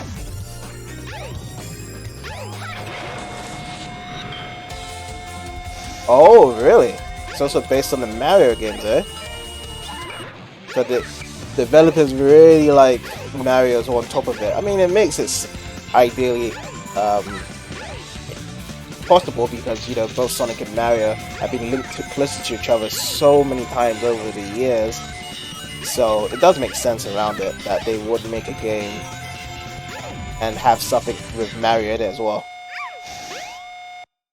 Which, yeah, Mario and Sonic has had collab games like Mario and the Sonic Olympic games. If you've ever played that on the Wii and Wii U, and I think it's on the Switch as well. Yes, absolutely. I'm definitely going to go see the Mario movie. I can't wait for that, actually. I love what they're doing in the Mario movie. I think it's going to be better than the Sonic movie, actually. I'm more excited to see that, and it's going to be fantastic. Because the thing is with Mario is that you can't really have expectations with a Mario movie because they don't really showcase much of the story in their games anyway. So you can actually go with it with the least expectations of how it goes, as long as like the characters look like the characters. But like the Sonic, because they actually have storyline and everything involved, there's actually some expectations around it. That's how I see it as. So Mario, I'm definitely very interested in seeing it, actually. I can't wait for it personally. But yeah, generally I do watch a lot of video game movies. So any video game movies I usually do go see it. Yeah, that would be awesome if they had a Smash Bros. Movie. Now, that would take a lot of work though for them to do, actually. Like having all those voice actors and all those animations from different parts and stuff, like, you know, Smash Bros is hard enough because they have a ton of licensing, and you know the next Smash Bros game is going to be really difficult to top Ultimate, because Ultimate was like a 10-year project really, with all those licensing and all those deals. Now the next Smash game, oh boy, we're gonna have the Nintendo characters of course, but then who else is going to be in it in terms of licensing and how they can actually get them to come in and how much deals they're going to do. And I don't even know if we could actually have Sakurai in it as well. Yeah, I think Waluigi is definitely a plus to be in this next Smash game. They can easily bring him in. Absolutely, 100%. All the Nintendo characters are fine. It's just non-Nintendo characters, which is going to be the worst. So, like, characters that you love to see from Ultimate, you never know if they're going to be there. Like, let's just say someone like, you know, Ryu and Ken again from Street Fighter. Who knows? Who knows if they're going to be in it again, actually. Eggman would also be cool to do, honestly. if I had to pick a Sonic character I would want in, I'll probably go with Knuckles. It's kind of like the traditional thing because he likes to fight anyway. So, Big the Cat stretched with it. It's just kind of like a meme at that point if we just bring in Big and he starts railing. Like I'm fine as it is, whereby like I play Big the Cat in this game, or if he's in Sonic Smackdown. Like Sonic Smackdown, Big the Cat's funny because it's just, you know, a bunch of fine characters and Big's in it. He can, yeah, like the way how Villager uses his fishing rod, right, in the game. So that is it could happen that way. Yeah, so we could see him there. No, that is true. Yeah, so like I said, I would say Knuckles #1 for me to be in Smash Bros. Tails is fine. Shadow, yes, I would love to see Shadow in Smash Bros. I think that could have been really. I think he should have been in Ultimate actually, or even in the Wii version, Brawl. I think it's kind of like a missed opportunity back then that they didn't include Shadow in Smash back then. That'd have been really cool if they did that.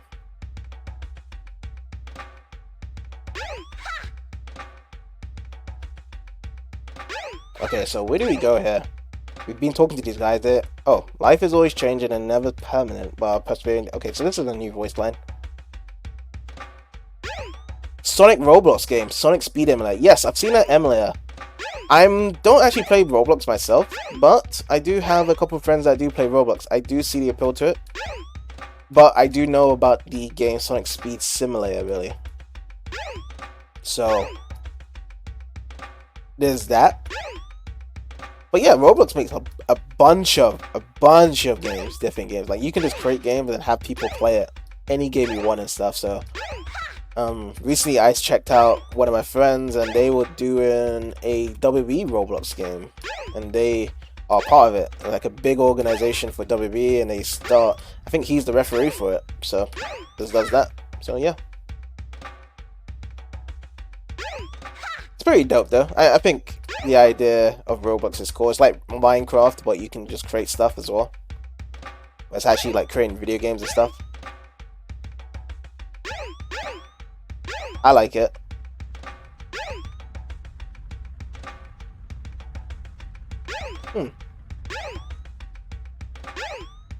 There was a, maybe we go backwards here? We go back here?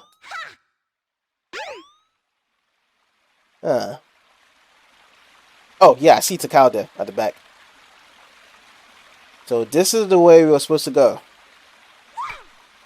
Alright, let's meet up with Takao.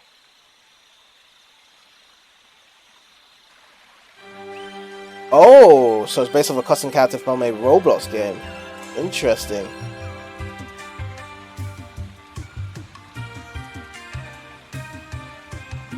And Mind Force's original character. Oh, Don't be okay. afraid. You're safe with me. Look at these chows. They're so cute. So this is off-bred early day chow, which looks much more different compared to the modern chow you actually can take care of in Station Square. Yeah, like these ones look like aliens to me. The way how the big blue eyes are, like they look like aliens to me. I prefer how it is it's the modern one when you take care of them. I mean, you can customize these ones. Just look like they are cute, but I wouldn't be paying them too much because I think they'll bite my head off by the way how they just stare at you like that. What was that? I wonder if I'm dreaming. So I guess Amy's Oh my, past I backline need to story get out of doesn't this really take place. too much consideration of what's happened in the past, so she doesn't really get much.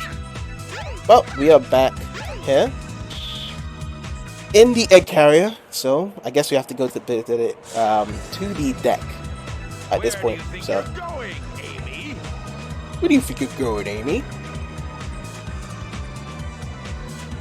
Yeah, it's just the Cocos, isn't it?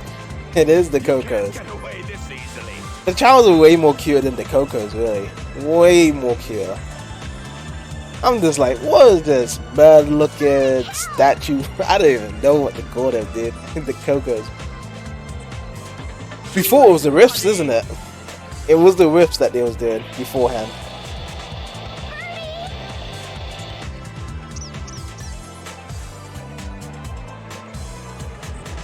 It's a chaos. Where did you get that emote from? It does look like a cool emote. I don't need you when I've got this. Gamma! At your service, sir. But it seems as though the birdie had a Chaos Emerald, that's why Eggman stole it. Another stream ages ago. Oh, awesome. So, I don't really get the whole kind of emote thing. So basically, you go into another stream, and then someone uses that emote, and then you can just pretty much copy it straight away. Or is there like a certain thing you need to do before you can actually take the emote?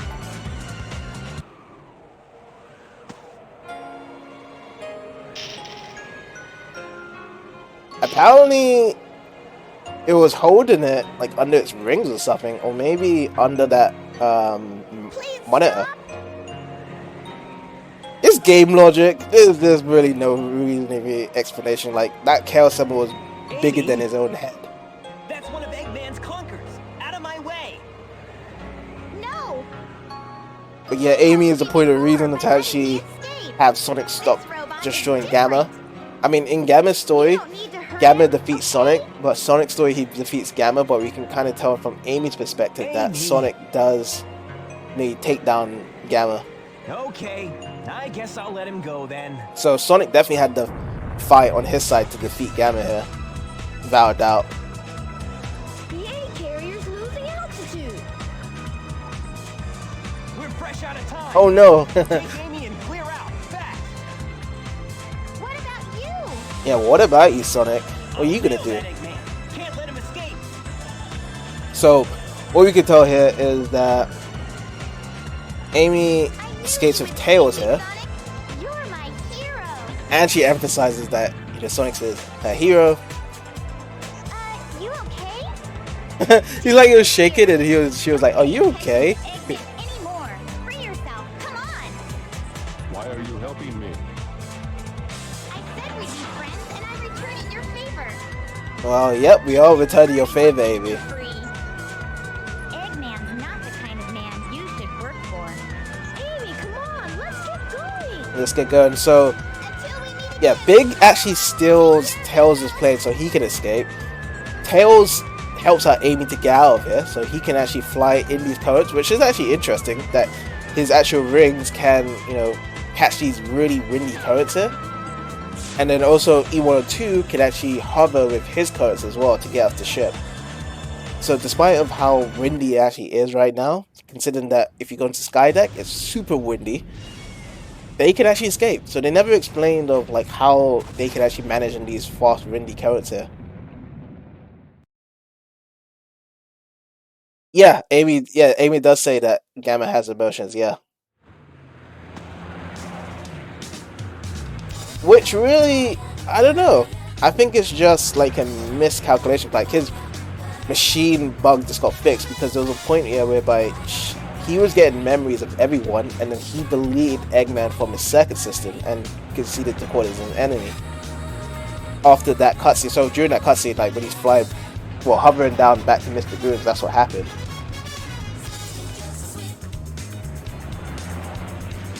I wonder what Sonic is doing. Well, really, it's just the bird inside that has the emotion, not Gamma. I should be more independent. So it seems as though the bird had a reaction to looking at the other bird and was able to Surprise me by having a see chaos what's emerald going on with in reality, what's going on with Gamma. They were after you, my feathered friend. Hey, a pendant! Wow!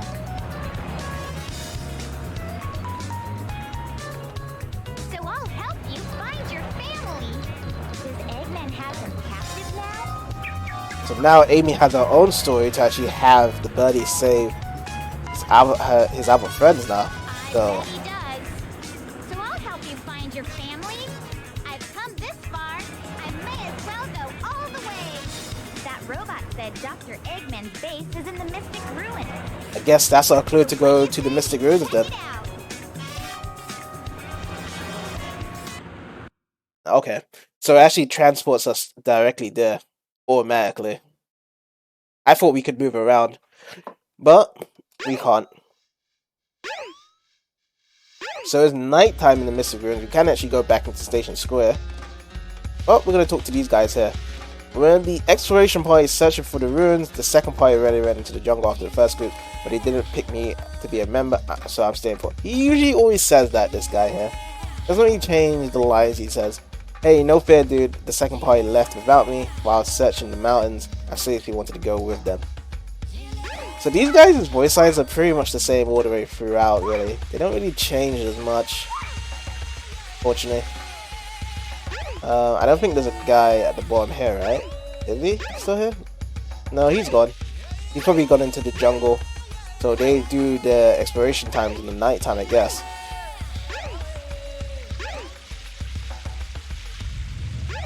Beam up my Scotty. I wonder what that means, actually. Beam up my Scotty.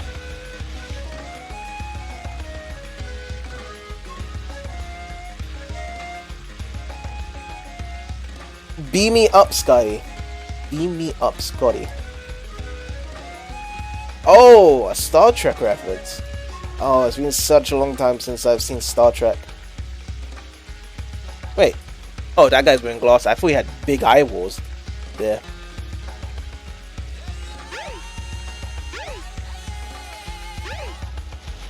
Yeah, Star Wars was such a thing in the 90s, really. And then they had some stuff in the 2000s, but I don't know if it's still going on right now. But yeah, I would say like Star Trek was like the Star Wars that actually took things seriously rather than being like a space opera. I seem to have run it into a never-ending jungle, but all things considered, it's not so bad. To be honest, I do get scared at night. Well, should have brought a flashlight with you. That would have been helpful. So, we need to find Eggman's base. Because apparently one of the birds are captured there. But in reality, what really happened is that the person that was saving all the birds, that actually conjuncts with Amy's story, is E102 Gamma, since that was his story doing that.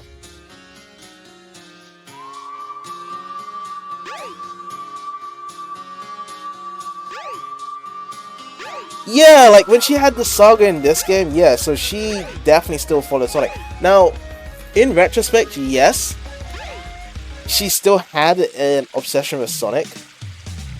And even so, after the end of this game, she still had the obsession. But at least it was nice to have like an independence for Amy. Because I guess the way how the Sonic games were like afterwards, it's like there was no independence with each of the other characters. Because everything was just all squared up together. It's like everyone's story was compiled to this one big thing. That's why she didn't really have much of anything to do to showcase more what she can do, unfortunately. So there's metal. I wonder if this could have actually been a Metal Sonic in the future, like a prototype in the future that would have been used for the future 3D Sonic games as a reference.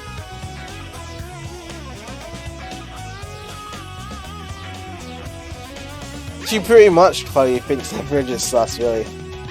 Like, I wonder what's gonna happen here. Okay, so we have to do this puzzle here. Usually I just press some random buttons here. And somehow it works. There we go. Oh, so that's Mecha Sonic from Sonic 2. I see. But it never was built again to be part of the game and stuff. It was just like, oh yeah, we just use it for Sonic 2, and you'll just be trapped in that pod forever. Never to be seen the day of light again with any other Sonic game in the future, really. Interestingly enough. But again, Zero is still chasing us. Which I have no idea why Zero is chasing us, other than just for him to get the bird. Really? I guess that's only the main reason why Zero's still chasing. I mean, he could have probably went after the other birds. Actually, no, that would have been right because the other birds were trapped in the robots really at this point anyway. So this is the only bird that was released that Eggman needed.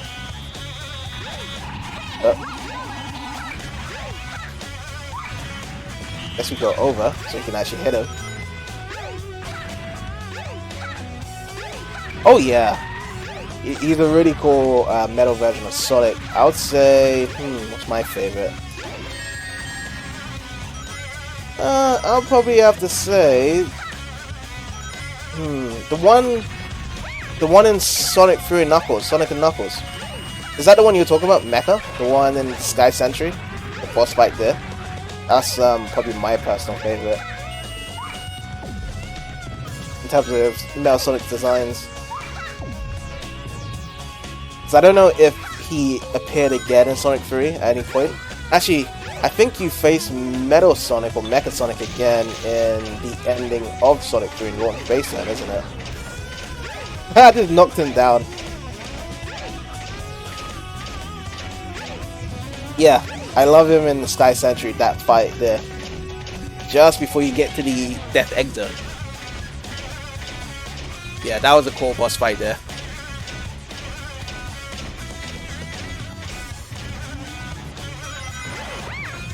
Alright, let me hit you there and run away.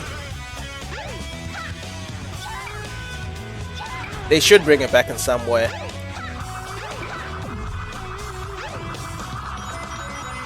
I think, like, you know, Sonic games should have simple storylines, but they should have reoccurring characters to be brought back, like, you know, Metal Sonic, or, I don't know, anyone else that has been back in the past as well. I mean, it probably would have been a good idea if they brought him back in, let's say, Sonic Mania. But then again, I might be wrong in that, because I have not played much of Sonic Mania, to be honest. Is this a dead end? No, I actually got it right. So that's RNG as well. Like, all those entrances are pure RNG. Like, sometimes it's there, sometimes it's another place. You just have to search and see what the right room is. But I think at the end of this, I think there's a life up here. No, it's just rings. Get rings here. There's a secret if you go around instead of going and getting the balloon.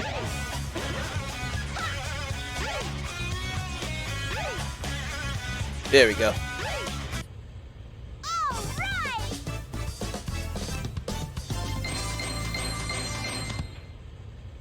Oh, that's a cool emote you got there. That's the Adventure Sonic emote.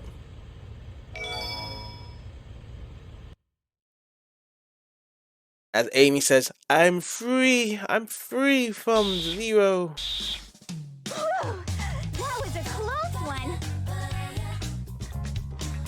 I saw no sign of your relatives, Birdie.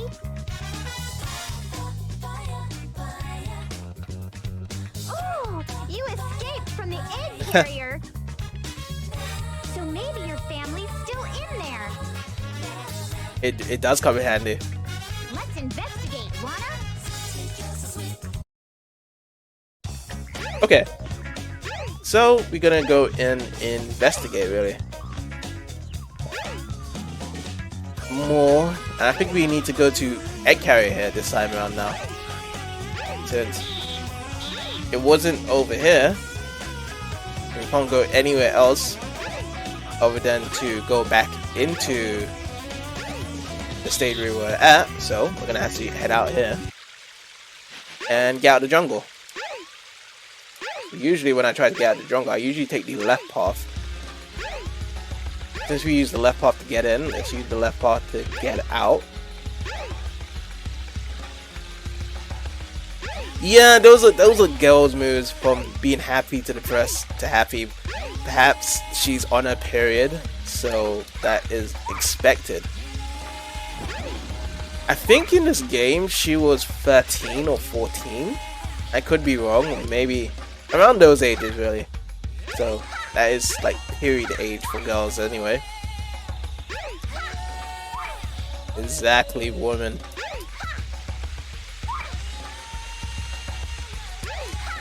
It's hard to tell the ages in the Sonic games though, because they always differentiate itself. Like some books say, oh, Sonic's 15, but then some say 17. Tails is like 8 in one, and then he's like 11 in another one, or 10. So they're never really accurate in terms of their ages. Yeah, Knuckles is 16. He's usually like 1 year younger than Sonic, or older. I don't know.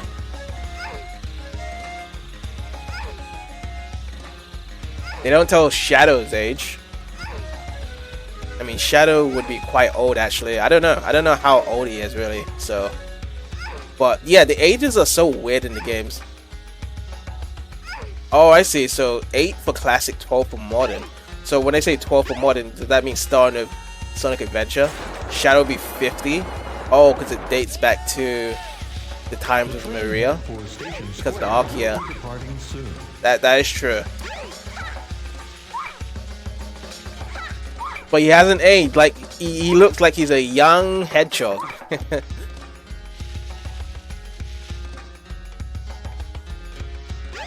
And he's supposed to look like Sonic in Sonic Adventure 2 as well.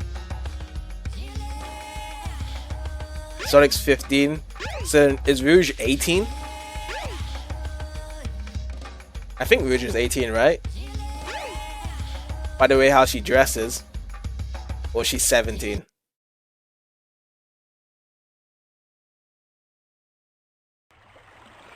Oh yeah. He is, yeah. He's going for both of them at the same time.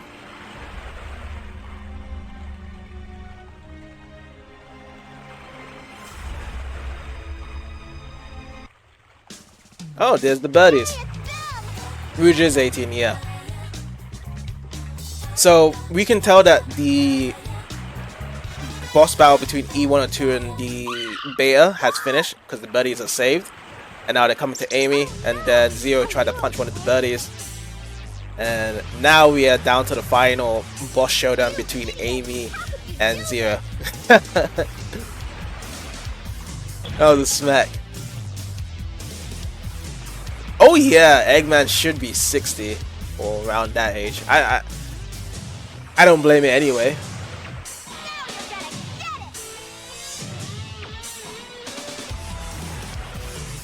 If Maria was still alive, she would be around that age as well, like 60 as well.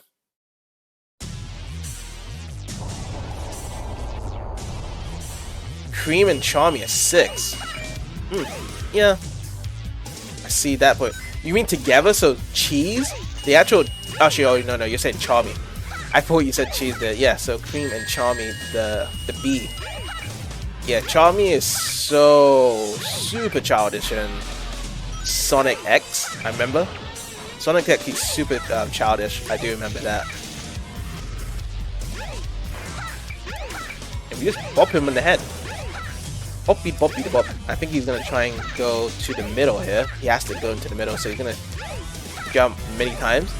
Hands out big is 20.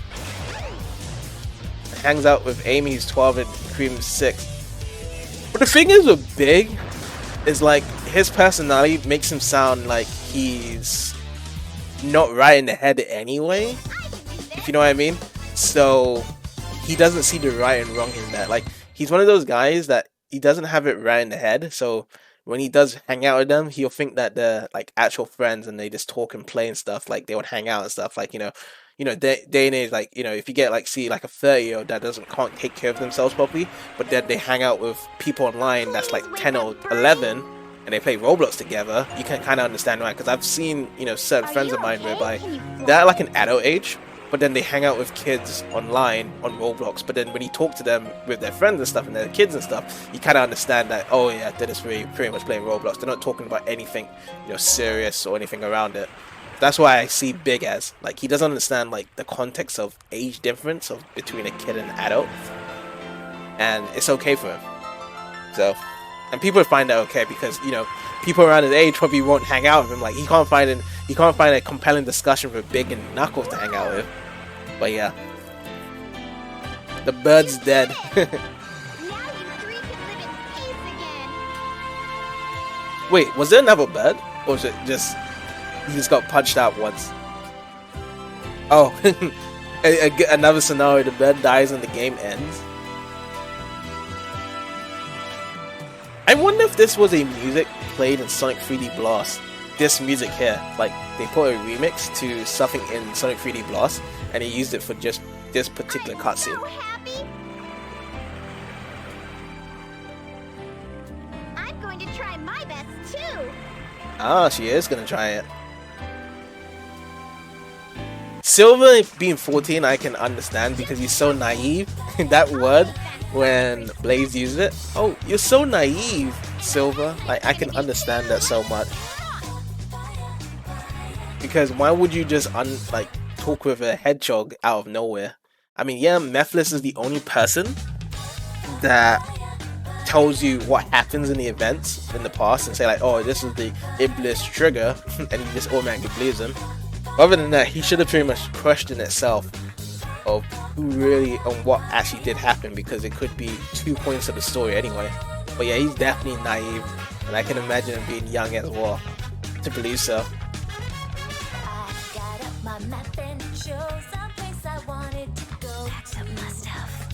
I think she sniffs something in this song as well. Yeah, he's really old Mephiles. Because the past of what happened with Solaris, that was quite some time ago actually.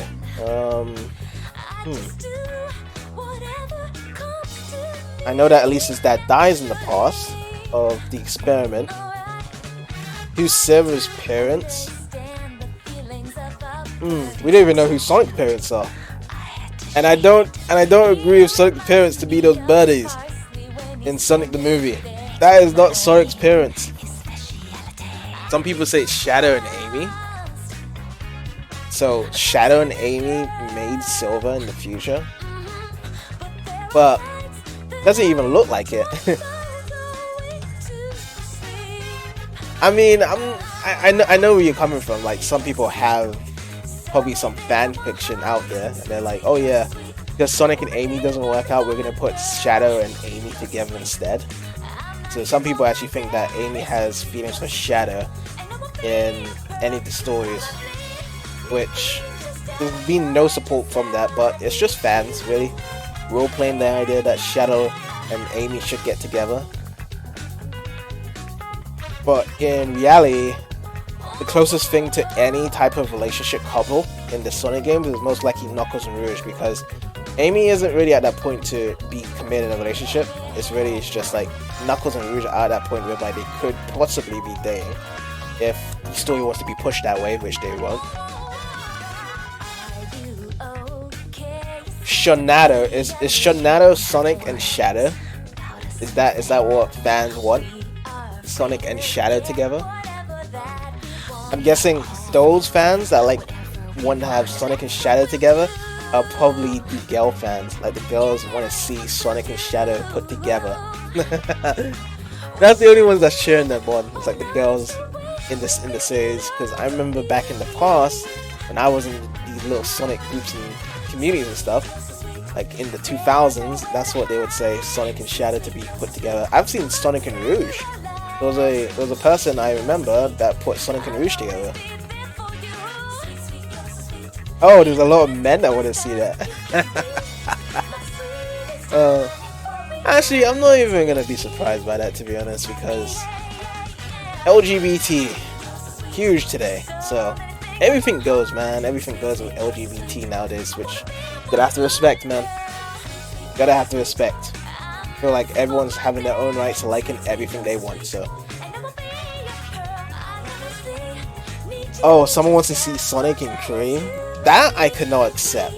That is just legit child and adult relationship. Yeah, I can't support that. No, I'm sorry. So whoever did,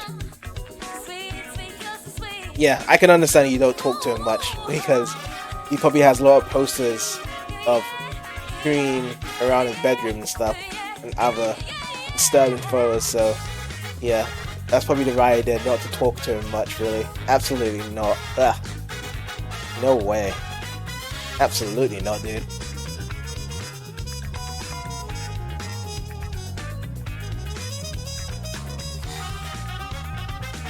Also, thank you for the follow, because I do not hear my follows at times. I really don't. I think it probably would have been picked up from the alert box, but I did not hear the follow at all. It happened an hour ago as well. I was just checking off my activity as well. Oh my goodness. Like, this music's so loud, I can't even tell when there is an alert and stuff. That's probably the reason why. I can just blast up. Tangle. I don't know what Tangle is. I don't know who Tangle is. I don't read the IDW comic books. I know that Ian Flynn wrote it, and he's the writer for Sonic Frontiers, but I've never seen... I don't know who Tangle is, actually. No, I do not know. Is Tangle like Tangela from Pokemon? That's the only thing I can think of right now. Tangela. You know Tangela from the first generation Pokemon? He's a lemur with a stretchy tail. Oh, okay. So nothing like Tangela then.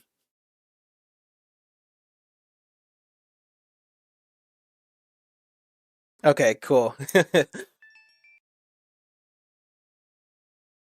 Alright, so we finished E102, Amy, and Big. So let's actually get to Knuckles now. As we're kind of going backwards here. Select your character. We're nearly done on Knuckles as well. Oh, you write Sonic fan comics as well? So not only you mod certain Sonic games as well, you do fan comics. Cool.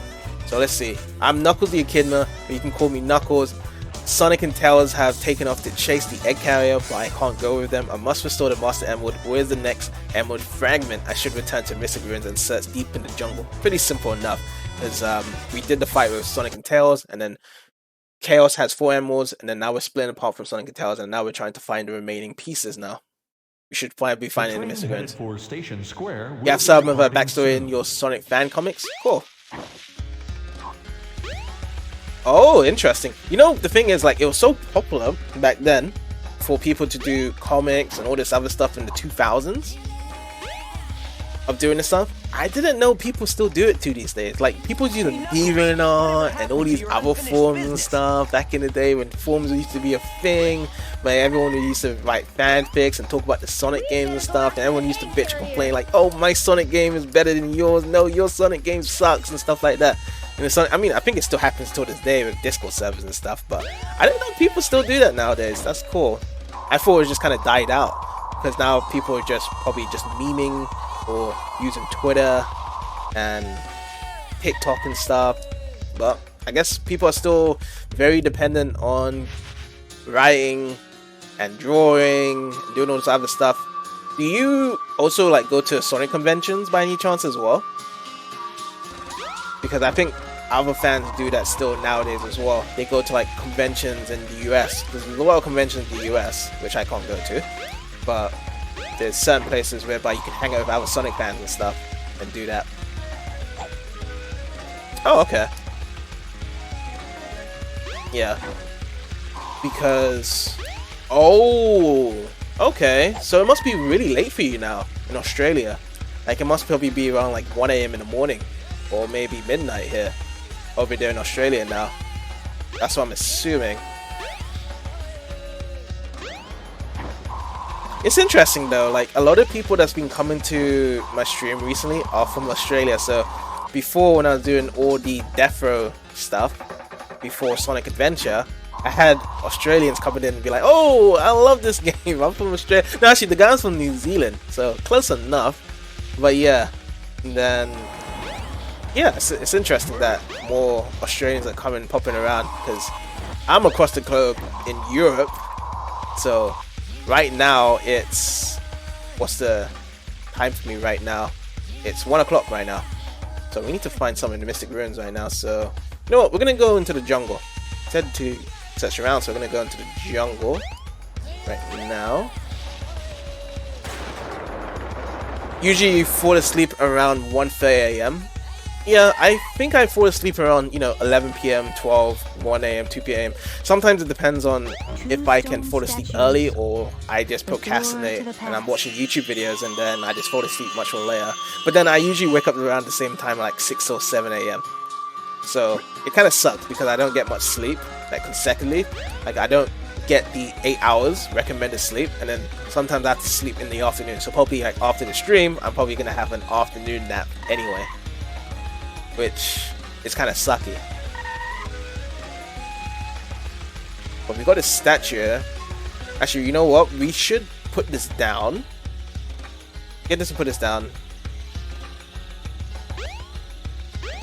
Oh yeah, cool. Yeah, like I used to do that stuff whereby I would be all night gaming and stuff, but preferably I like to just game in the morning for a bit and then do some work, then perhaps get a bit more gaming hours and then just rest up and chill for the night. Really, like I used to do a lot of gaming hours, extensive gaming hours, but then now I'm just like, the chillax. Really, I'm at that age whereby it's just more chilling than anything else.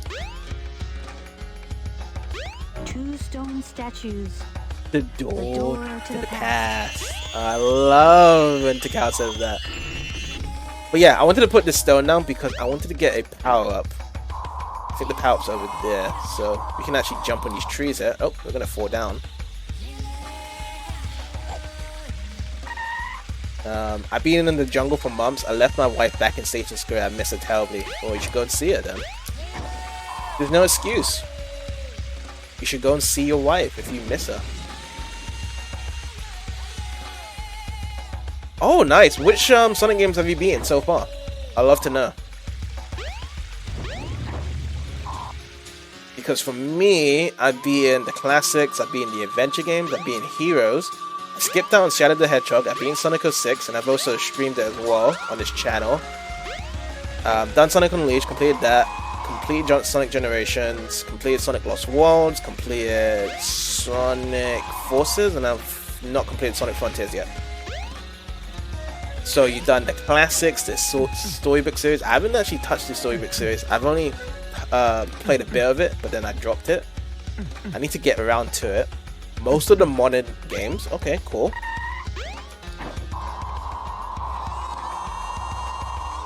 So when you say the modern games, where are we starting from? Are we starting from 2001 or are we starting from 2009? Most of the adventure. Okay, cool. So you've actually gone through quite a bit then.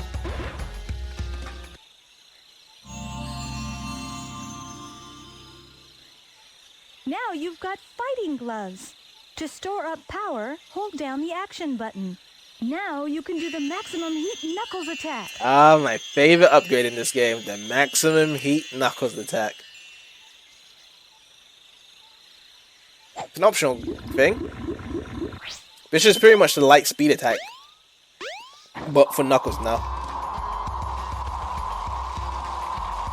Oh, you mean Sonic Unleashed and Oddrun's. Okay, cool. So, if I had to say your top 5 favorite Sonic games, what would they be? Your top 5 favorite Sonic games. Or even top 3, if you can't choose 5. I would love to see, like, which ones you prefer the most so far. So now we need to get the other stone. So we got the golden one now at the start, and we have to get the other stone. Let's see, where could it be? Okay, so I think it's over here. SA1, SA2, Generations, 3 Knuckles, Unleashed, and Heroes. Okay, that is a really nice pick there. Yeah. Those are definitely some good picks there. I like it. So, have you just recently started to get into the Sonic series, by the way? Like, you started to just recently start playing these games, or have you been playing Sonic games for a long time, but you just start completing the games for now? Alright, so now it seems as though we can actually get into the action stage here. We've completed the puzzle. Just drop down. Oh, okay. Okay, cool. It's just that you have an urge to complete it recently, the Sonic games now.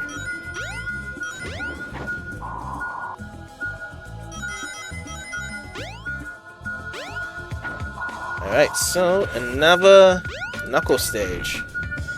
We have to see where it is. Alright, we've got the first Sandboard. Right. Okay, cool.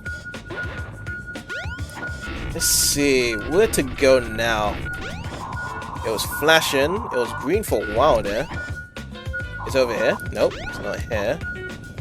Okay, so it's down here. It's over here. Wait, go through this door. Yes. Oh, dig here. Oh, cool. It's over here. Actually, I can show off the maximum Knuckles attack, but not on the chameleons though. They're annoying to try and grab. What's this hint that says here? This way. Oh, it shows you the hint of where it is. So it's at the top somewhere. This is much more easier to get out instead of climbing. So I'm gonna do this here. Start running up. Another hint as well. Oh, got her. Oh, I should have used the maximum heat Knuckles attack on him. It's fine. Okay. Oh. Just drop there for a moment. Can I jump in again? Oh. I don't want to climb onto it and grab it. You just have to kind of jump on it and then you should be able to latch onto the wall. Oh boy, oh boy, oh boy, oh boy, let me get out of here. Okay. Now let's try it now. Maximum heat Knuckles attack. So now it's fully charged. Now we're just breaking everything here. So instead of breaking all the enemies, you can also break the boxes as well with the maximum heat Knuckles attack. So, there you go. Even though you got hurt by the flames. So that is an example. So now, we should be going this way, I believe. So it's around here somewhere. And I broke all the boxes here, so let's see. Do we go up here? Yes, getting higher. Okay, let's see. If we climb here. Oh, we see the emerald here. Alright, nice. We got it. Found it. So that concludes this stage here. Good enough. Find the 3 emeralds completed. And another new emblem. Oh, we're going back to the past with Knuckles now.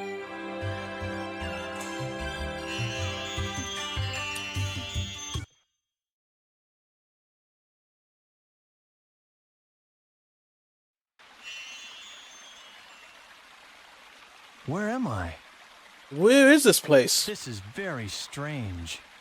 But he has been back into the past before, so he has more references to the past than any other character in this game, so he gets more of these cutscenes. But it seems as though we're going to go into the Emerald Shrine, and he's probably going to have the best information to talk about with Takao. So here we go. I beg of you, hear me now. My father is coming here soon, and I fear what may happen. You must take everyone away from here. Oh, please. Oh, please, please, Master Emerald. Welcome back. We're here seeing Takao speaking to a large emerald. So, are you saying you can't leave this place? I understand. Let me talk to my father again. Understood. There must be a better way to do this. There should be a better way, yeah. Oh, it's a cute little child again. Don't worry, my friends. They were not there a moment ago, but now they are. They must have teleported there. I must do something quickly. So, when she said, I must do something, that's also a voice line in Sonic Adventure 2 multiplayer. In the Sonic Adventure 2 battle version for the multiplayer. Because they have the voice line picked up from this game. Yeah, I think she is insane.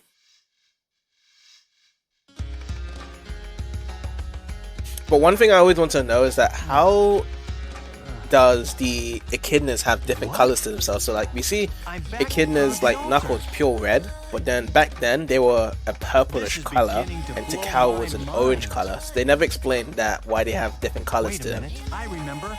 They could possibly say, oh, it's due to climate back then, but they never said anything around it. Them to where they belong. So this is the first time we've ever returned back to the Master Emerald altar and actually decided to actually restore what was here anyways.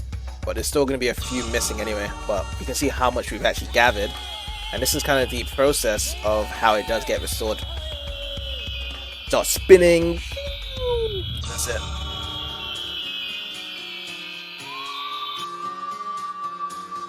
Yeah, I think they were just hallucinating, actually. That's a good idea. A good summary there, really. Because some of them even talked to her. Like, Tails was talking to the guy, like, one-on-one. He was like, what do you mean by that? And it definitely seems like a hallucination. That they seem more drugged up because they're in this fight with Chaos and Eggman. That's where the rest of the pieces must be. Alright, so we have to go to the egg carrier to find the rest of the pieces. But I don't know where that ship is. But we do see E102 here. So, from what I can assume, this is the storyline whereby E102 just finished off against Red Mountain, and then he's off to go to the egg carrier, actually. So he actually pretty much follows E102 back into Eggman's base, as I just said there. Here I come, Eggman. So I don't know who finishes first between Knuckles and E102 in terms of story.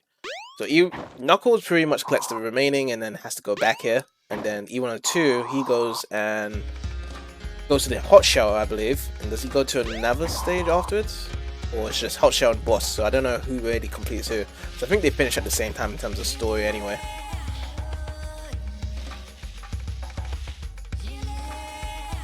The Lord and Savior, Gamma, Big, Froggy. That's a trio duo that is not to be messed with. One dead, one dumb, one an animal.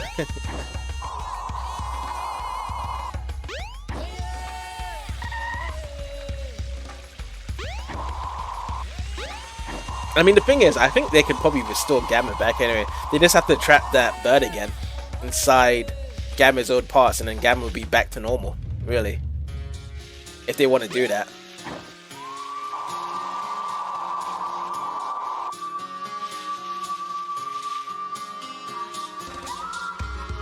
Oh yeah, they are actually, yeah.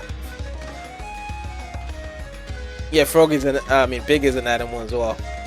This is a big cat. Which some of the Station Square people actually didn't even know it was a cat they were talking to. But some of them was like, oh, it's a big cat.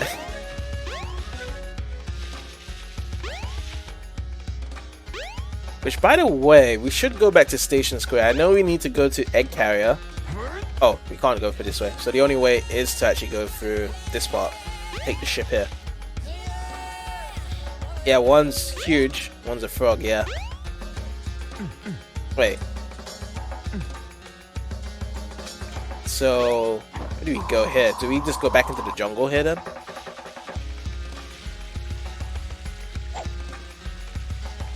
Yeah, so you went through the tunnel and into the jungle. Okay, cool. Yeah, because I was thinking that it was going to the actual ship, but I think we just go in here and then it should take us straight to where we need to be. Okay. So we'll just go to Eggman's base here. Does it trigger a cutscene here? Yeah, it does.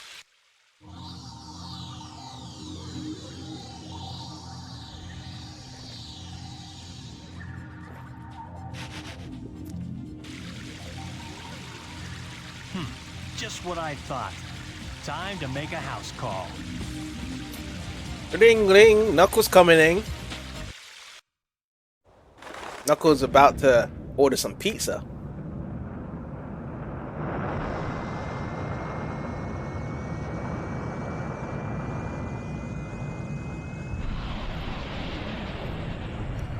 So, apart from it being a hidden base, also the egg carrier was here as well. So, I guess there's the launching pad here.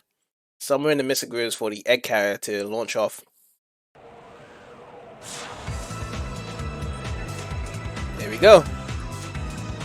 Now we'll see who's so easily tricked.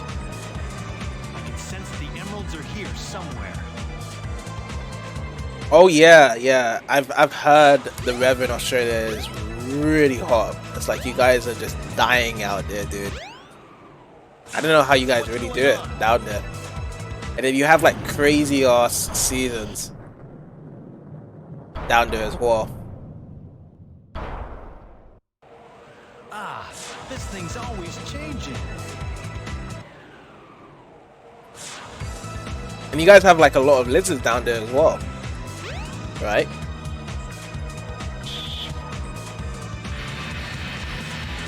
We go here.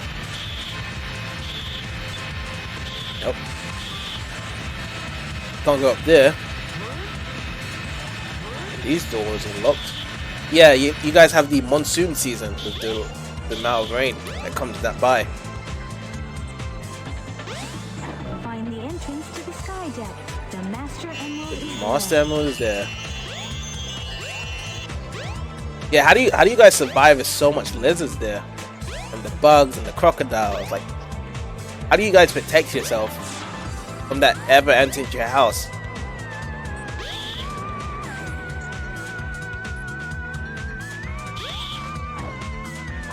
Okay, so there's a pool here.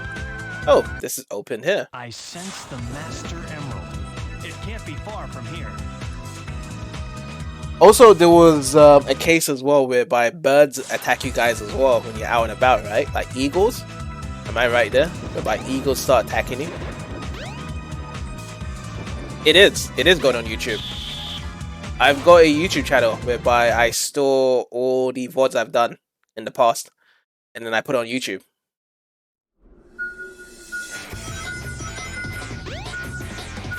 either push or pull the lever to control the ship's tilt. Magpies, yeah.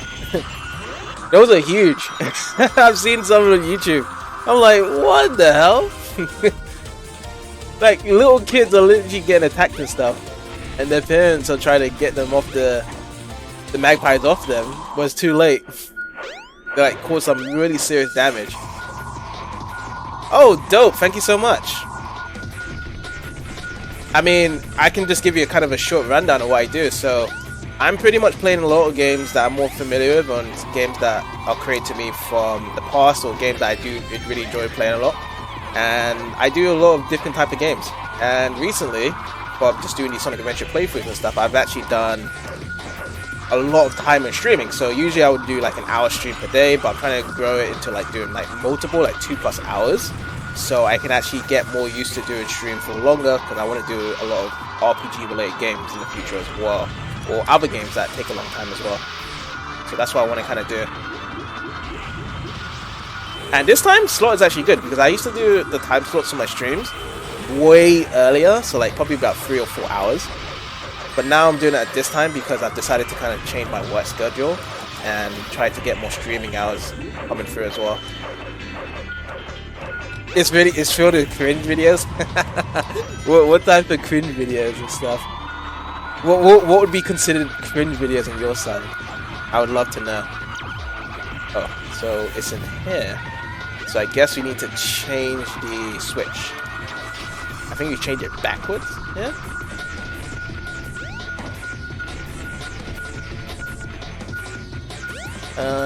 Let's put it backwards. Let's change it. Let's change the altitude backwards. Yeah, there we go. Now let's do it. Alright.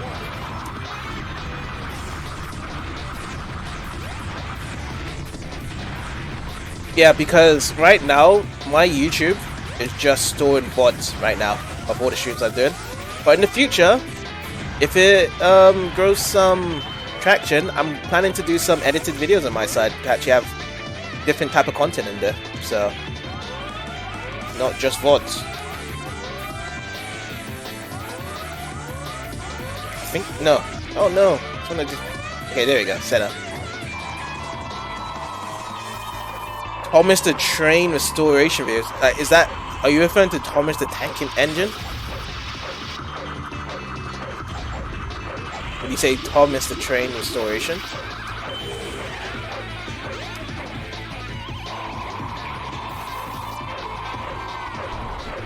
Okay. Yeah, I was very surprised that there's a fan base for Thomas the Tank Engine. Now, over here, like Thomas the Tank Engine was like a really kid show. Like you know, not just a kid show whereby like adults can watch it as well. It was kind of something like a kid show that was more towards like kids from kindergarten or elementary school and stuff.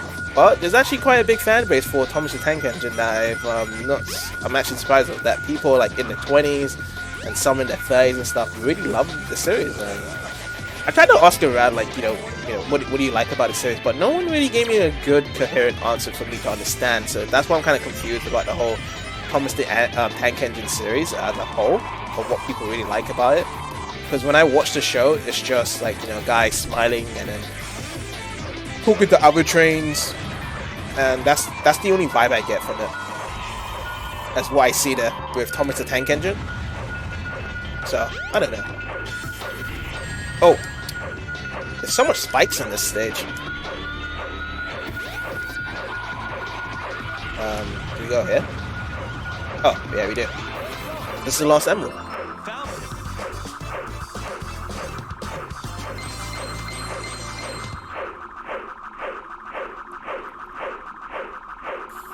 But what's the gaming video that you made? The last missing piece. All right. Now, to restore the Master Emerald. And that's the end of it, actually.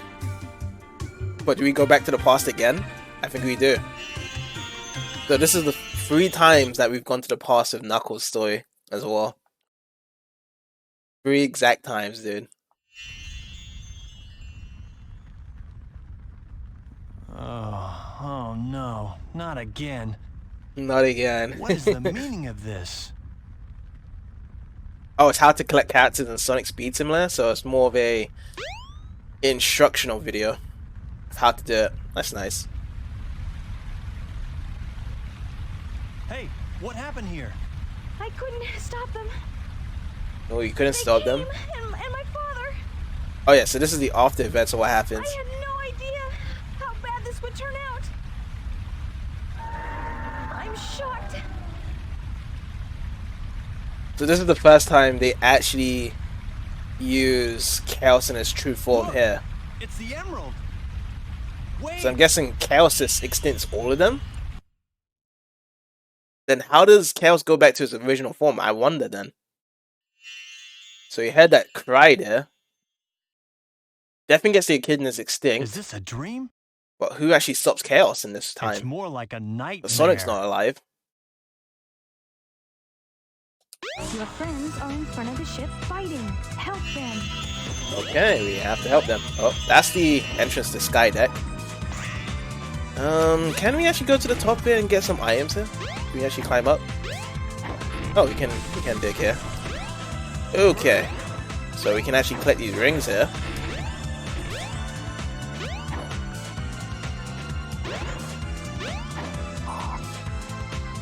So it's basically Thomas, and it's a nuclear power plant that explodes mutating trains.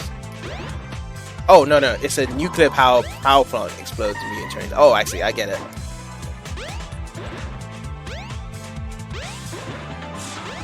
Is there other trains like Thomas in the series that actually have names as well? Like there's Thomas, but does the other trains have names as well that are iconic just as Thomas? Found all of the missing emerald pieces, but I still can't figure out that cool. monster. I've never heard anyone say any other name other than Thomas in the series. What's that?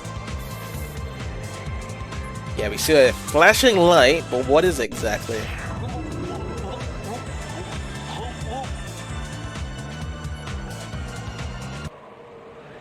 Alright, let's go and take a look.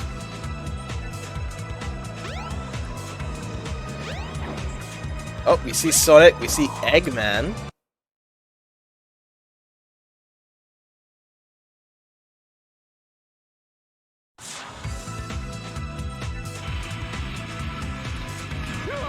Not again! I hate you! Hey, Sonic! Oh, we've caught up to Sonic. There you are, Knuckles. About time. Yeah, I was kind of late. Percy, Toby, James, Edward, Gordon, and Henry. Very English names that they have there for the trains. Now, I must return to Angel Island and the Master Emerald. No, it can't be. I guess he didn't get enough the first time. So, in reality, Knuckles is the one that defeats Chaos 6, really, because he gets trampled on by Sonic a bit. Froggy gets taken out by Big. But now, for the real action, it's Knuckles that defeats him. Oh, I see. It's based in the UK.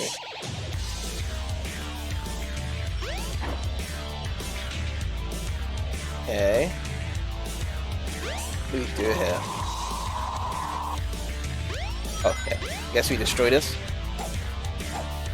We pick up. Okay, we can chuck at him. There we go.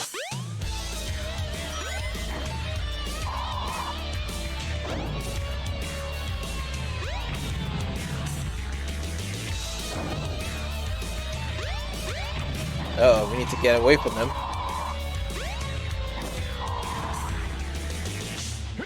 Chuck at him again.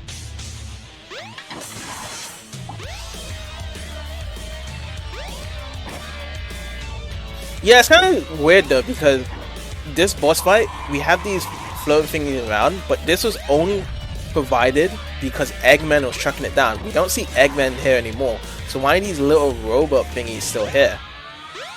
Like, you would have imagined that the only thing we have to do is fight him directly. Because in Sonic's boss fight, it makes sense, because yeah, Eggman's pushing it down. But other than that, we should have probably had a different angle trying to defeat him.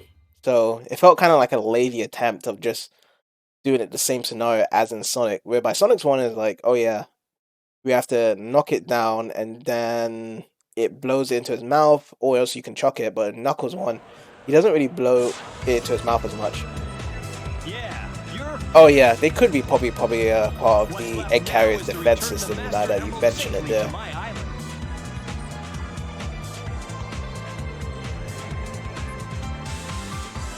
Oh, there we go. So there's 6 Chaos Emeralds there. So that shows that we pretty much take these 6 Chaos Emeralds and we bring it back into Angel Island with us.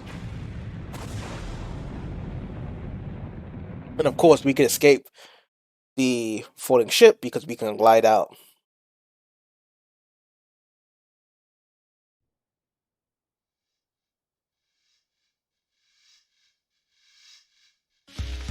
And here we go, the final pieces.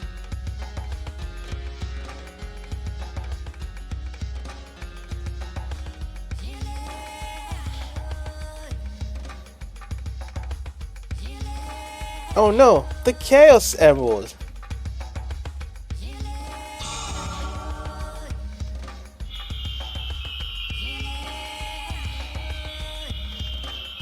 Alright, now it's coming in. And completo. This should do it. Perfect. All is well now. So what's next, Knuckles? What is next for you? The Master Emerald and the island have been restored. What happens now with you?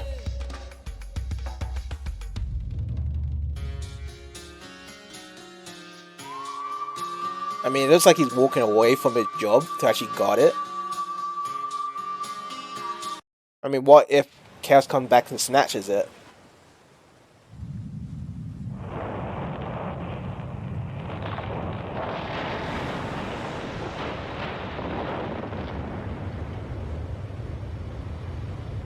And we have liftoff. We back in the sky again.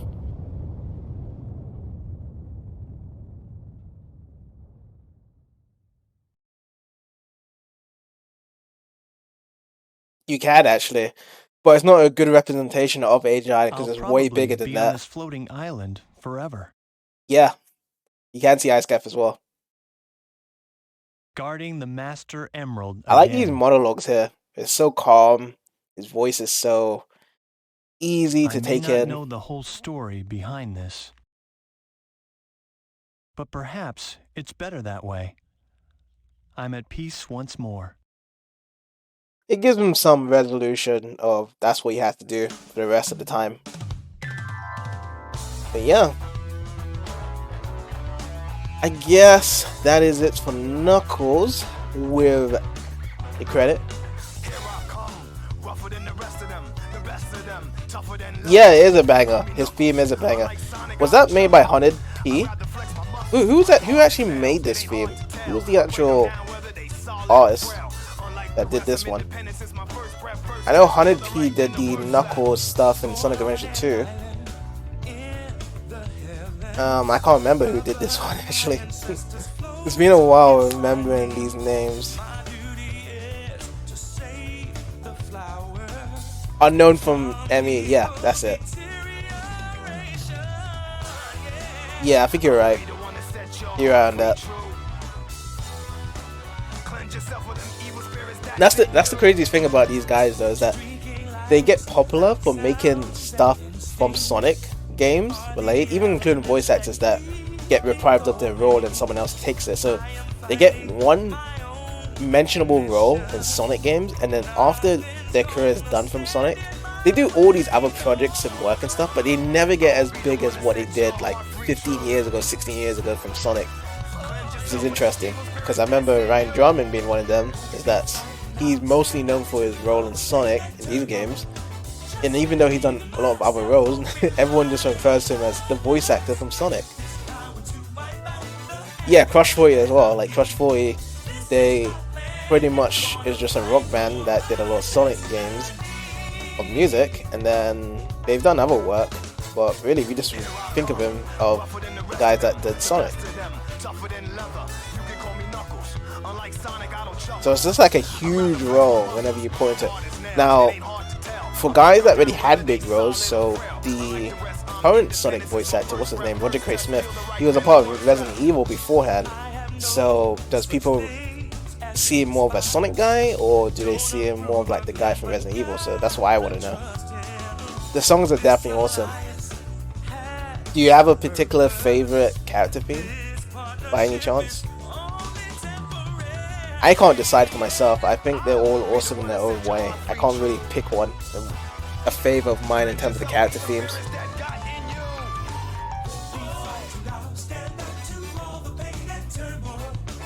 John Sunuri, that guy is iconic.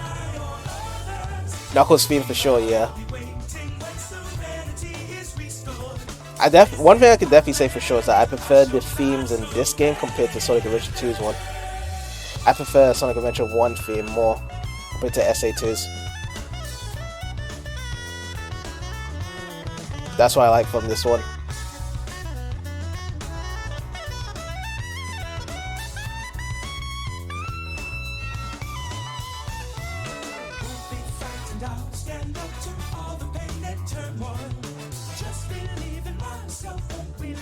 But they definitely need some memorable though.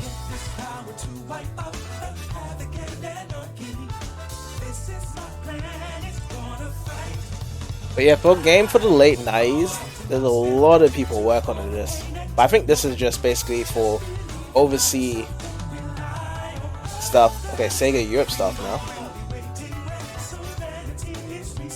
Yeah, like he has so much voices, Roger Craig Smith, and other franchises that are big. And I don't know, like, what is his voice mostly known for? Like, is he a guy that just does incredible voice acting for multiple games, or do they just refer to Roger Craig Smith as the guy that does Sonic voice? Because he's been doing the Sonic voice for over 10 years now. Which is kind of like in the balance now, because apparently there was actually going to get released from their voice actors when they was going to do Sonic Frontiers, but it seems as though all the voice actors got their position back to do Sonic Frontiers. So I wonder if they're going to keep them for the next Sonic game, or they're going to just replace them again, like how they did with 4Kids. Yeah, he's known from several games, yeah. Multiple games. Certain voice actors are good for getting known for multiple games, really, rather than just one game. Because once they just get known for one game, it's kind of hard for them to kind of breach out, really.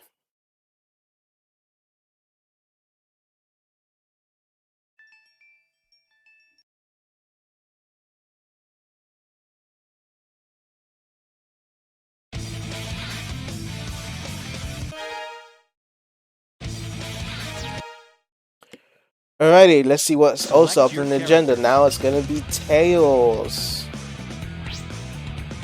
So we're at 60% of Tails. And the first 2D Sonic game I played was Sonic the Hedgehog, the original one, and then the first one is Sonic Adventure. I'm Tails. I've met this mysterious girl. I wonder if it was a dream. When I returned to Mystic Ruins, I saw a big cat. He was chasing the frog. They went somewhere. Anyway, and now I've got to a Chaos Emerald off to my workshop, Tornado 2 Liftoff. So yeah, I was there from the very beginning for Sonic games, so that was the first game. Sonic the Hedgehog 991, and then Sonic Adventure is the first 3D one, unless you want to count Sonic 3D Blast as a 3D game, which would be that one. Or maybe Sonic R, I guess. Ooh, Sonic 1 on mobile. That's an interesting one. And then Sonic Heroes also. Sonic Heroes was very accessible because it had it on multiple platforms, isn't it? So that was cool.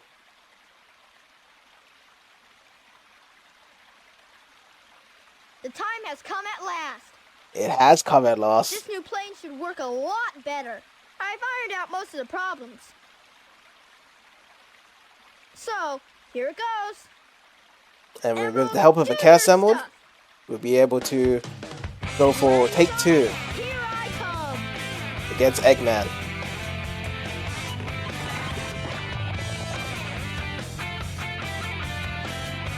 Yeah, I do remember that when someone said that Lost Valley is a remix of Green Grove from 3D Blast. I do remember that.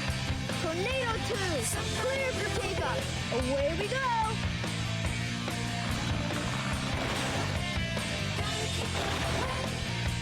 But this time around, I remember we was lifting off from exactly in the tail shop, and now we had an underground cave-in whereby we actually released the ship that way. So 2 different entrances. So now we're trying to find Sonic, which Sonic is at Red Mountain at this point here.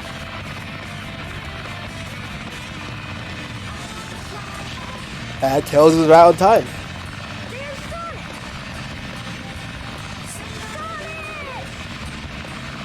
Need a lift, buddy? Yeah, he does own the tornado. Yeah, because it was mentioned in this game about it. Because in the classic games, he owned that tornado, and then this one, the Tornado 2, Tails owns this one. Which makes me wonder, how did Sonic build a tornado? Yeah, I had a conversation like that before in the past, long time ago, with 2 friends, and one of them was a big Sonic nerd, and he even told us about it, that Sonic originally owned the tornado first. Which was, I even thought that Tails owned it as well. But it seems as though Sonic got a tornado somehow.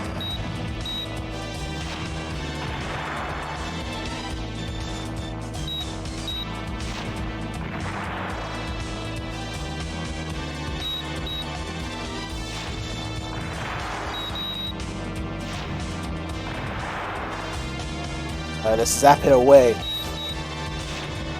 Zappity, zappity, zap, zap, zap. Which, by the way, Act 2. It's a lot more harder. And you actually do get a somewhat of a mini boss with the beams. The big beam that took us down last time. It's longer as well.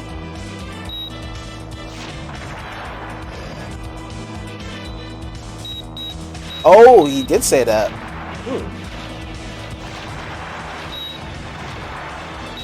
That's interesting. It was a tidbit for him to give the tornado to him.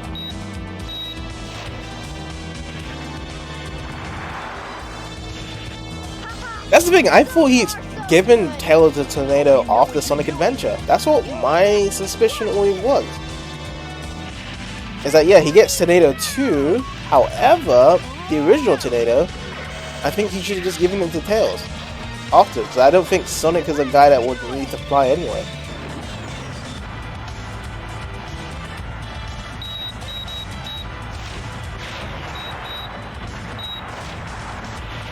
Oh, Okay.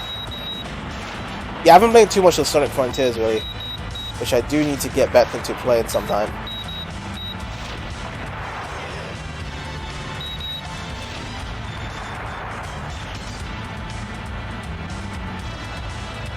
Alright, time to keep it shooting everything down.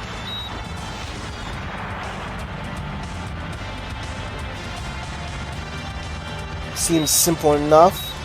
Holding the action button and homing these missiles right at us.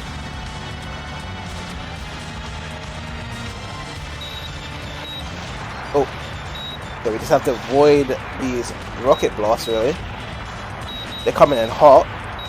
So we're about half health down. Oh boy, now it's over half. At least we need to stop getting hit by this. Oh, there we go.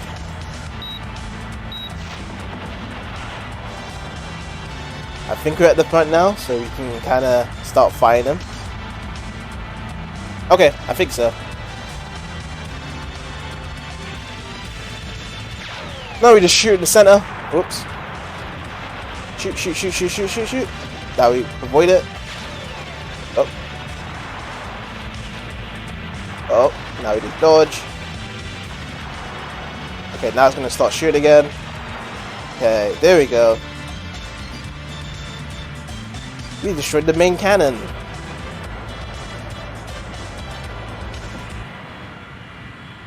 That huge blast covering a huge radius just for a tiny ship in the sky as well.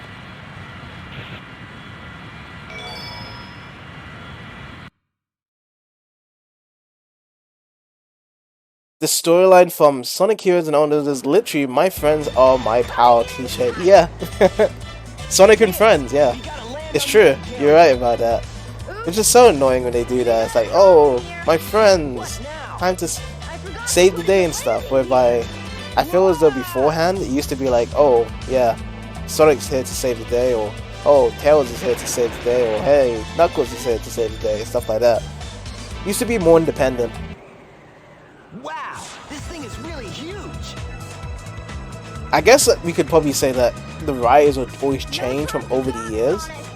That every Sonic game probably had a different writer, perhaps. You're right, pal. Let's get So they had like a difference of like how to write the games and stuff. Alright, so we are on Sky Deck. So we need to see where Eggman is.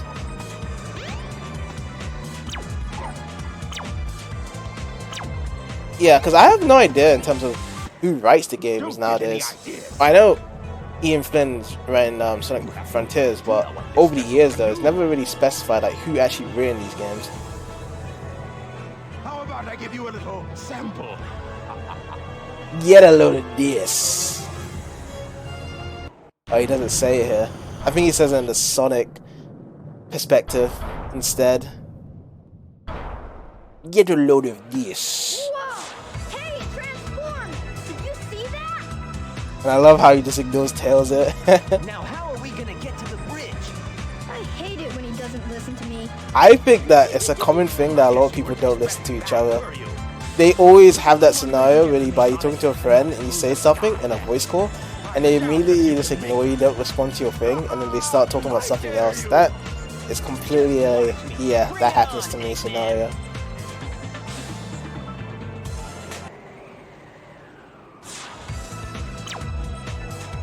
This guy's deck entrance is now open. Alright, cool. Let's get in. So, this must be the Sky Deck, huh? Yeah, that's the only person I know as well, Ian Flynn. It was openly set out that he was writing the stories.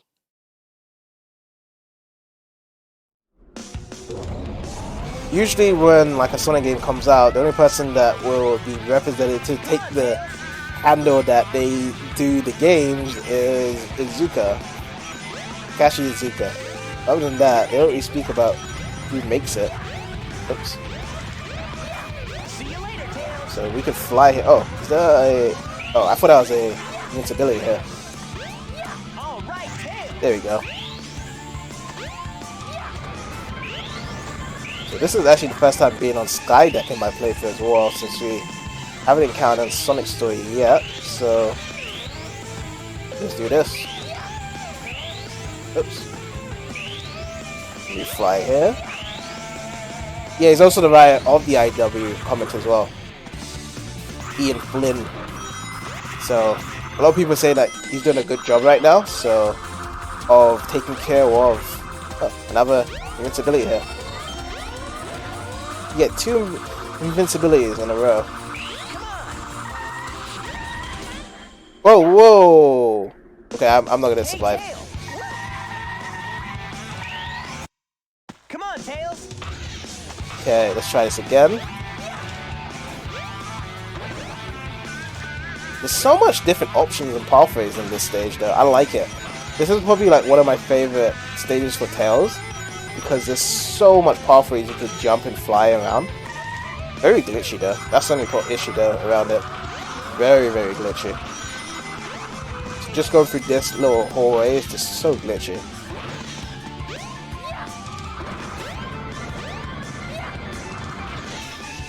Tangle Dilemma and Whisper the Wolf he is also. So I remember you was telling me about Tangle earlier, but who's Whisper the Wolf?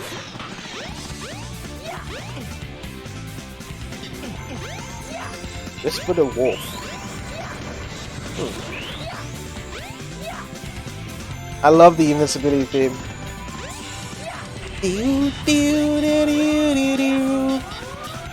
I think this was my favorite iteration of the invincibility theme. Sonic Adventure 2 had a different one, and actually no, Sonic Adventure 1 and 2 had the same, isn't it? Or Sonic Adventure 2 was probably even faster or something. There was a surge change of the tone, but Sonic Heroes definitely changed. That wasn't too bad. She's a shy wolf, okay. With a custom Wisp one. So Wisp as in like the game's Wisp? Taking it from those games? Yeah. Is that it? Sonic, we should check out the bridge. Sounds good. We should check out the bridge. Okay, so it's coming from the Rift's side.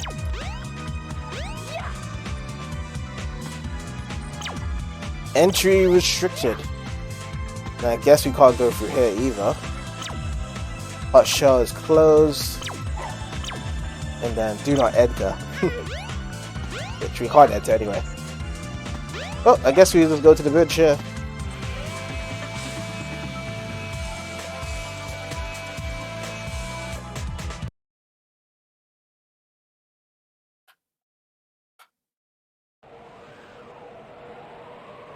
Are those your favorite comics? Out of all the Sonic comics out there?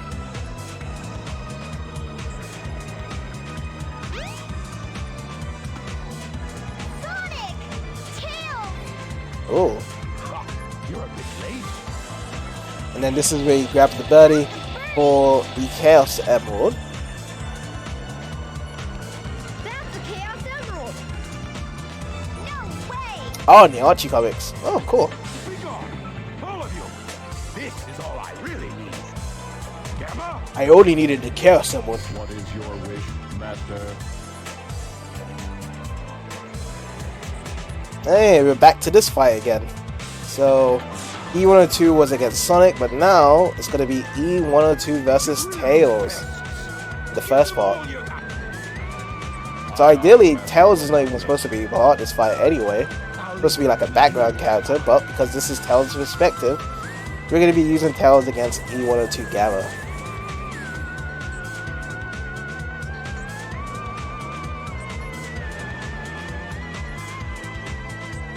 The dancing robot strikes. Pew, pew, pew. Can you just fly on top of him? Oh, you can. Doesn't hurt us. We just bump into him if he just hovers like that. Let's see. Nope, you just hit him. There's no bumping that happens like with Knuckles and Tails. When they bumped into each other and they flied and glide, they basically did not hit each other. This one is just like you just jump into him and he just gets hurt. And now we have the Tails and E102 cutscene, and Amy stops Tails. Please stop, Tails! I wonder if Sonic's just eating a chili dog right now. Get out of the way! No! This robot is my friend! He helped me! Don't hurt him! Don't hurt him! Please do not hurt Yama. Oh, okay. If you say so, you have your reasons, I guess. Yep, those chili dogs. Hey, this ship is losing altitude. Do you get chili dogs down in Australia? Amy, and get out of here. Well, what about you? I'll find Eggman and put a stop to his evil ways.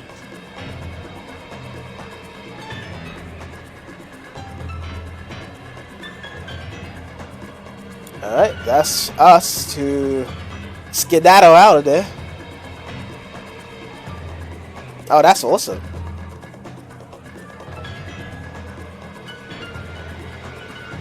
Like, chili dogs are like having hot dogs, I guess, but you actually have sauce attached to it, like chili sauce. That's pretty much it. Yeah, Amy's eyes was looking weird there. Yeah, it looked like she was cross-eyed there, yeah. I agree.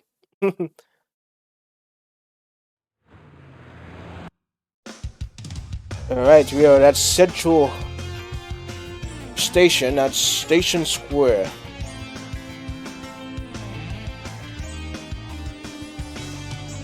As we are flying down to see the great panties of Amy-san.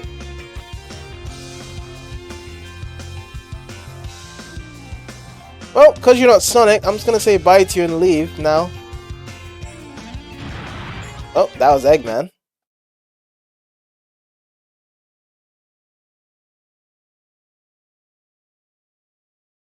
There we go. That's Eggman. I wonder what happened to Sonic. I wonder as well. Like, how did Sonic escape? Yeah, which we don't get that anymore. We don't get those panty shots anymore. Chaos was defeated. It seems as though Sonic Sonic Team, they no longer give anybody panty shots of 12-year-old girls. Like, that used to be a Japanese thing back in the day, whereby, you know, in animes and all these other medias from Japan, they would usually have panty shots of these girls for viewers to see, regardless of their age. But nowadays, like, they pretty much censored all that shit in terms of Sonic games.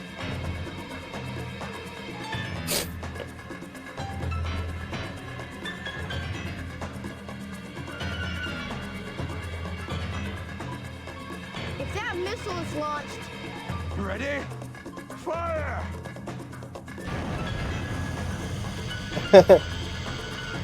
No, not at all. It's not scripted at all. But we're gonna see a missile destroy Station Square now. Bye bye, Station Square. We hardly knew it. I don't know what is Eggman's temptation of blowing up Station Square and then building Eggman Land on top of it. No, it was a dud. Like, what made Station Square like that for him to get him so pissed off about it? Like, usually he just conquers people, but he just wants to actually blow up Station Square. before he detonates it. And this is the only time you hear that theme as well, that background music. I see it.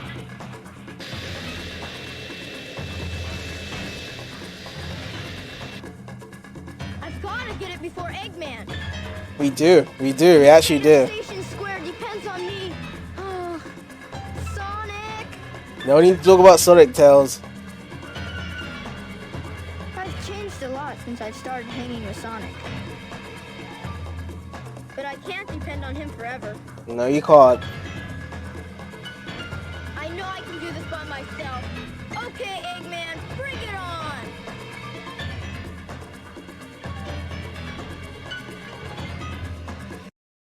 Sonic Chaos? Is that the Game Gear game?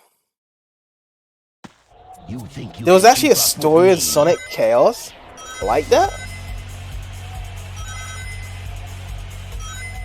Interesting. Wait for me. I've never really taken the Game Gear games seriously. I thought they were just like games of their own, and they were just like kind of like spin-off games. So I did never take those games seriously. But that sounds interesting though. Uses it as a threat to destroy stuff. So.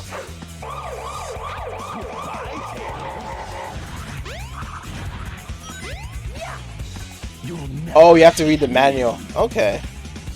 But even so, having a story like that sounds awesome.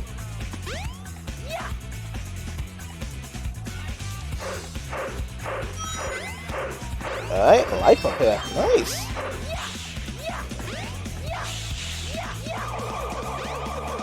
Oh! Kabooms! I've been taken out the game. Alright, checkpoint open. Seems like we got... Eggman's still ahead of me as well. I've noticed that Eggman's way more aggressive compared to Sonic in terms of the race. At least with Sonic there'd be like a lot of glitches whereby he'll fall back on. But with Eggman, he's always like right close to you anyway.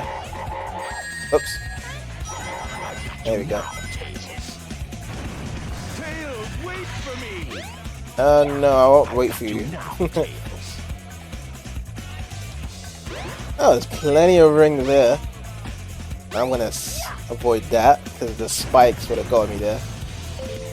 Oh, we got a speed up. And now, on our way to victory. By just landing in the correct position for these air paddles. Okay. That's it. It's like you can't really explore too much of this stage because of the fact that Eggman is really close all the time while you are trying to explore. So if you explore a bit of the stage, then Eggman will just go ahead of you all the time to beat you. Tails is one in lead. So you beat me to the missile, you little pest. I think this is one of my favorite moments in this game. Like his voice is so menacing at this point towards Tails. Like, oh yeah, he's gone, but nope, he's back. And the bigger thing as well is that they have all the people around the Station Square, like, making this scene. And I was more quiet now. You fool. Away, before I make mincemeat out of you. Oh, I love that line from Eggman. I'm not scared. Away, you fool, before I make mincemeat out of you.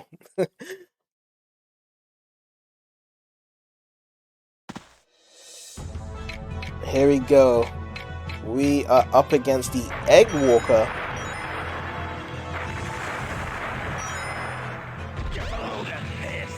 Get a load of this.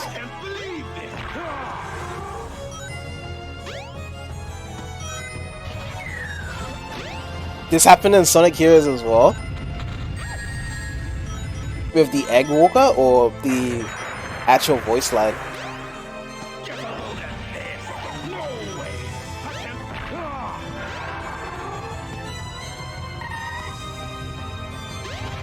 Alright, we flip to the other side. Uh-oh, bombs coming in.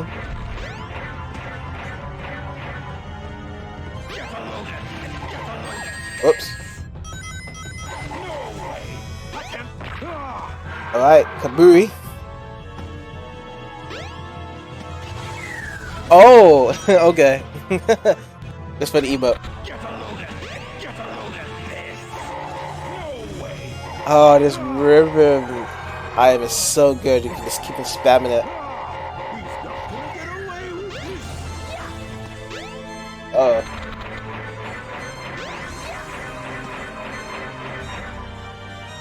One, 2, 3. Oh, not all of them. Oh, no. Oh, I can't hit him? Oh, there we go. We can hit him now.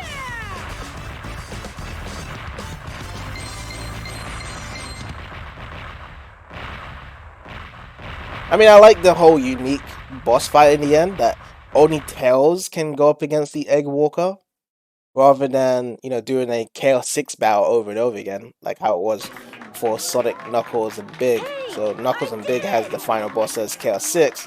But we're starting to get some unique boss fights now, since we're going to be on Tails and soon to be Sonic's story. He's been scrambled eggs, Eggman. And now everyone's cheering for Tails now. That's what he do. He's running out in circles. Now he's just gonna fly away. There we go. And we're gonna be heading back to the Mystic Ruins. So I believe this actually happens before Eggman goes back into his own base to fight against Sonic.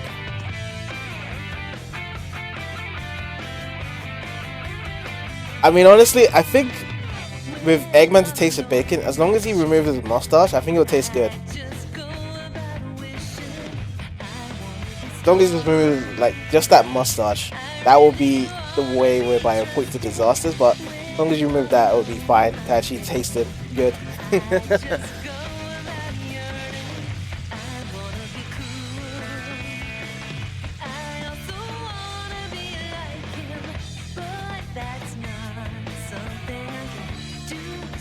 I think purposely they always wanted to have a girl singer just to let people know that Tails can be a female as well. He's non-binary. I think that was probably the message for Tails, is that don't think of him as a little boy, he can also be a girl as well.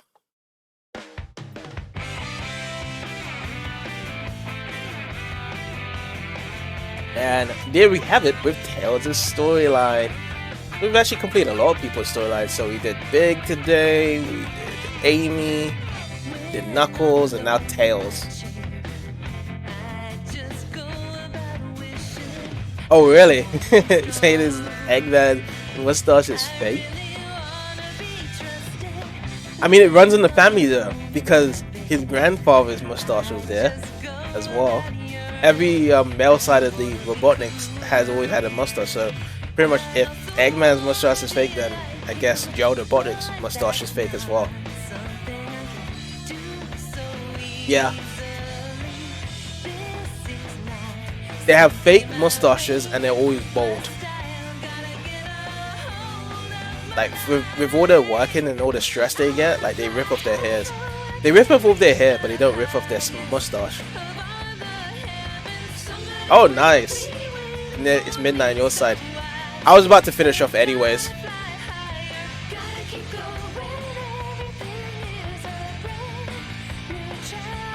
Because we have hit the 3-hour mark, and that's enough of Sonic for me actually here as well.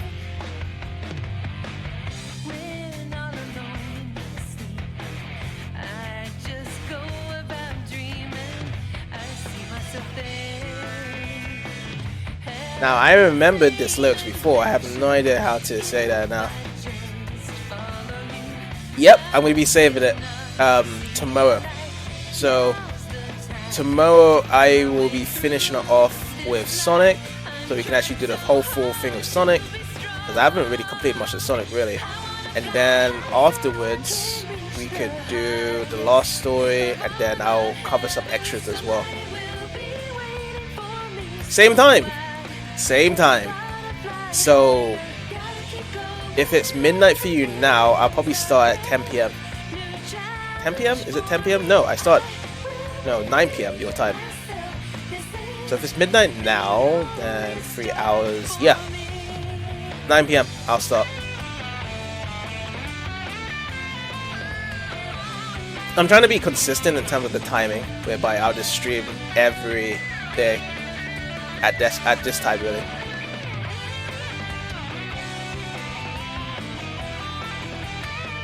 Yeah, because we'll do part 3 tomorrow. We'll clear everything off for tomorrow, and then that'll be pretty much it for that stream. But yeah, I'm gonna have fun because, you know, finally we can actually go back into the Sonic story, wrap everything up, and then do the last story, and then have some fun with the extra stuff we can do in this game. Well, I won't be 100% completing this game, but I will showcase some extras that we can do in DX Director's Cut, which would be awesome.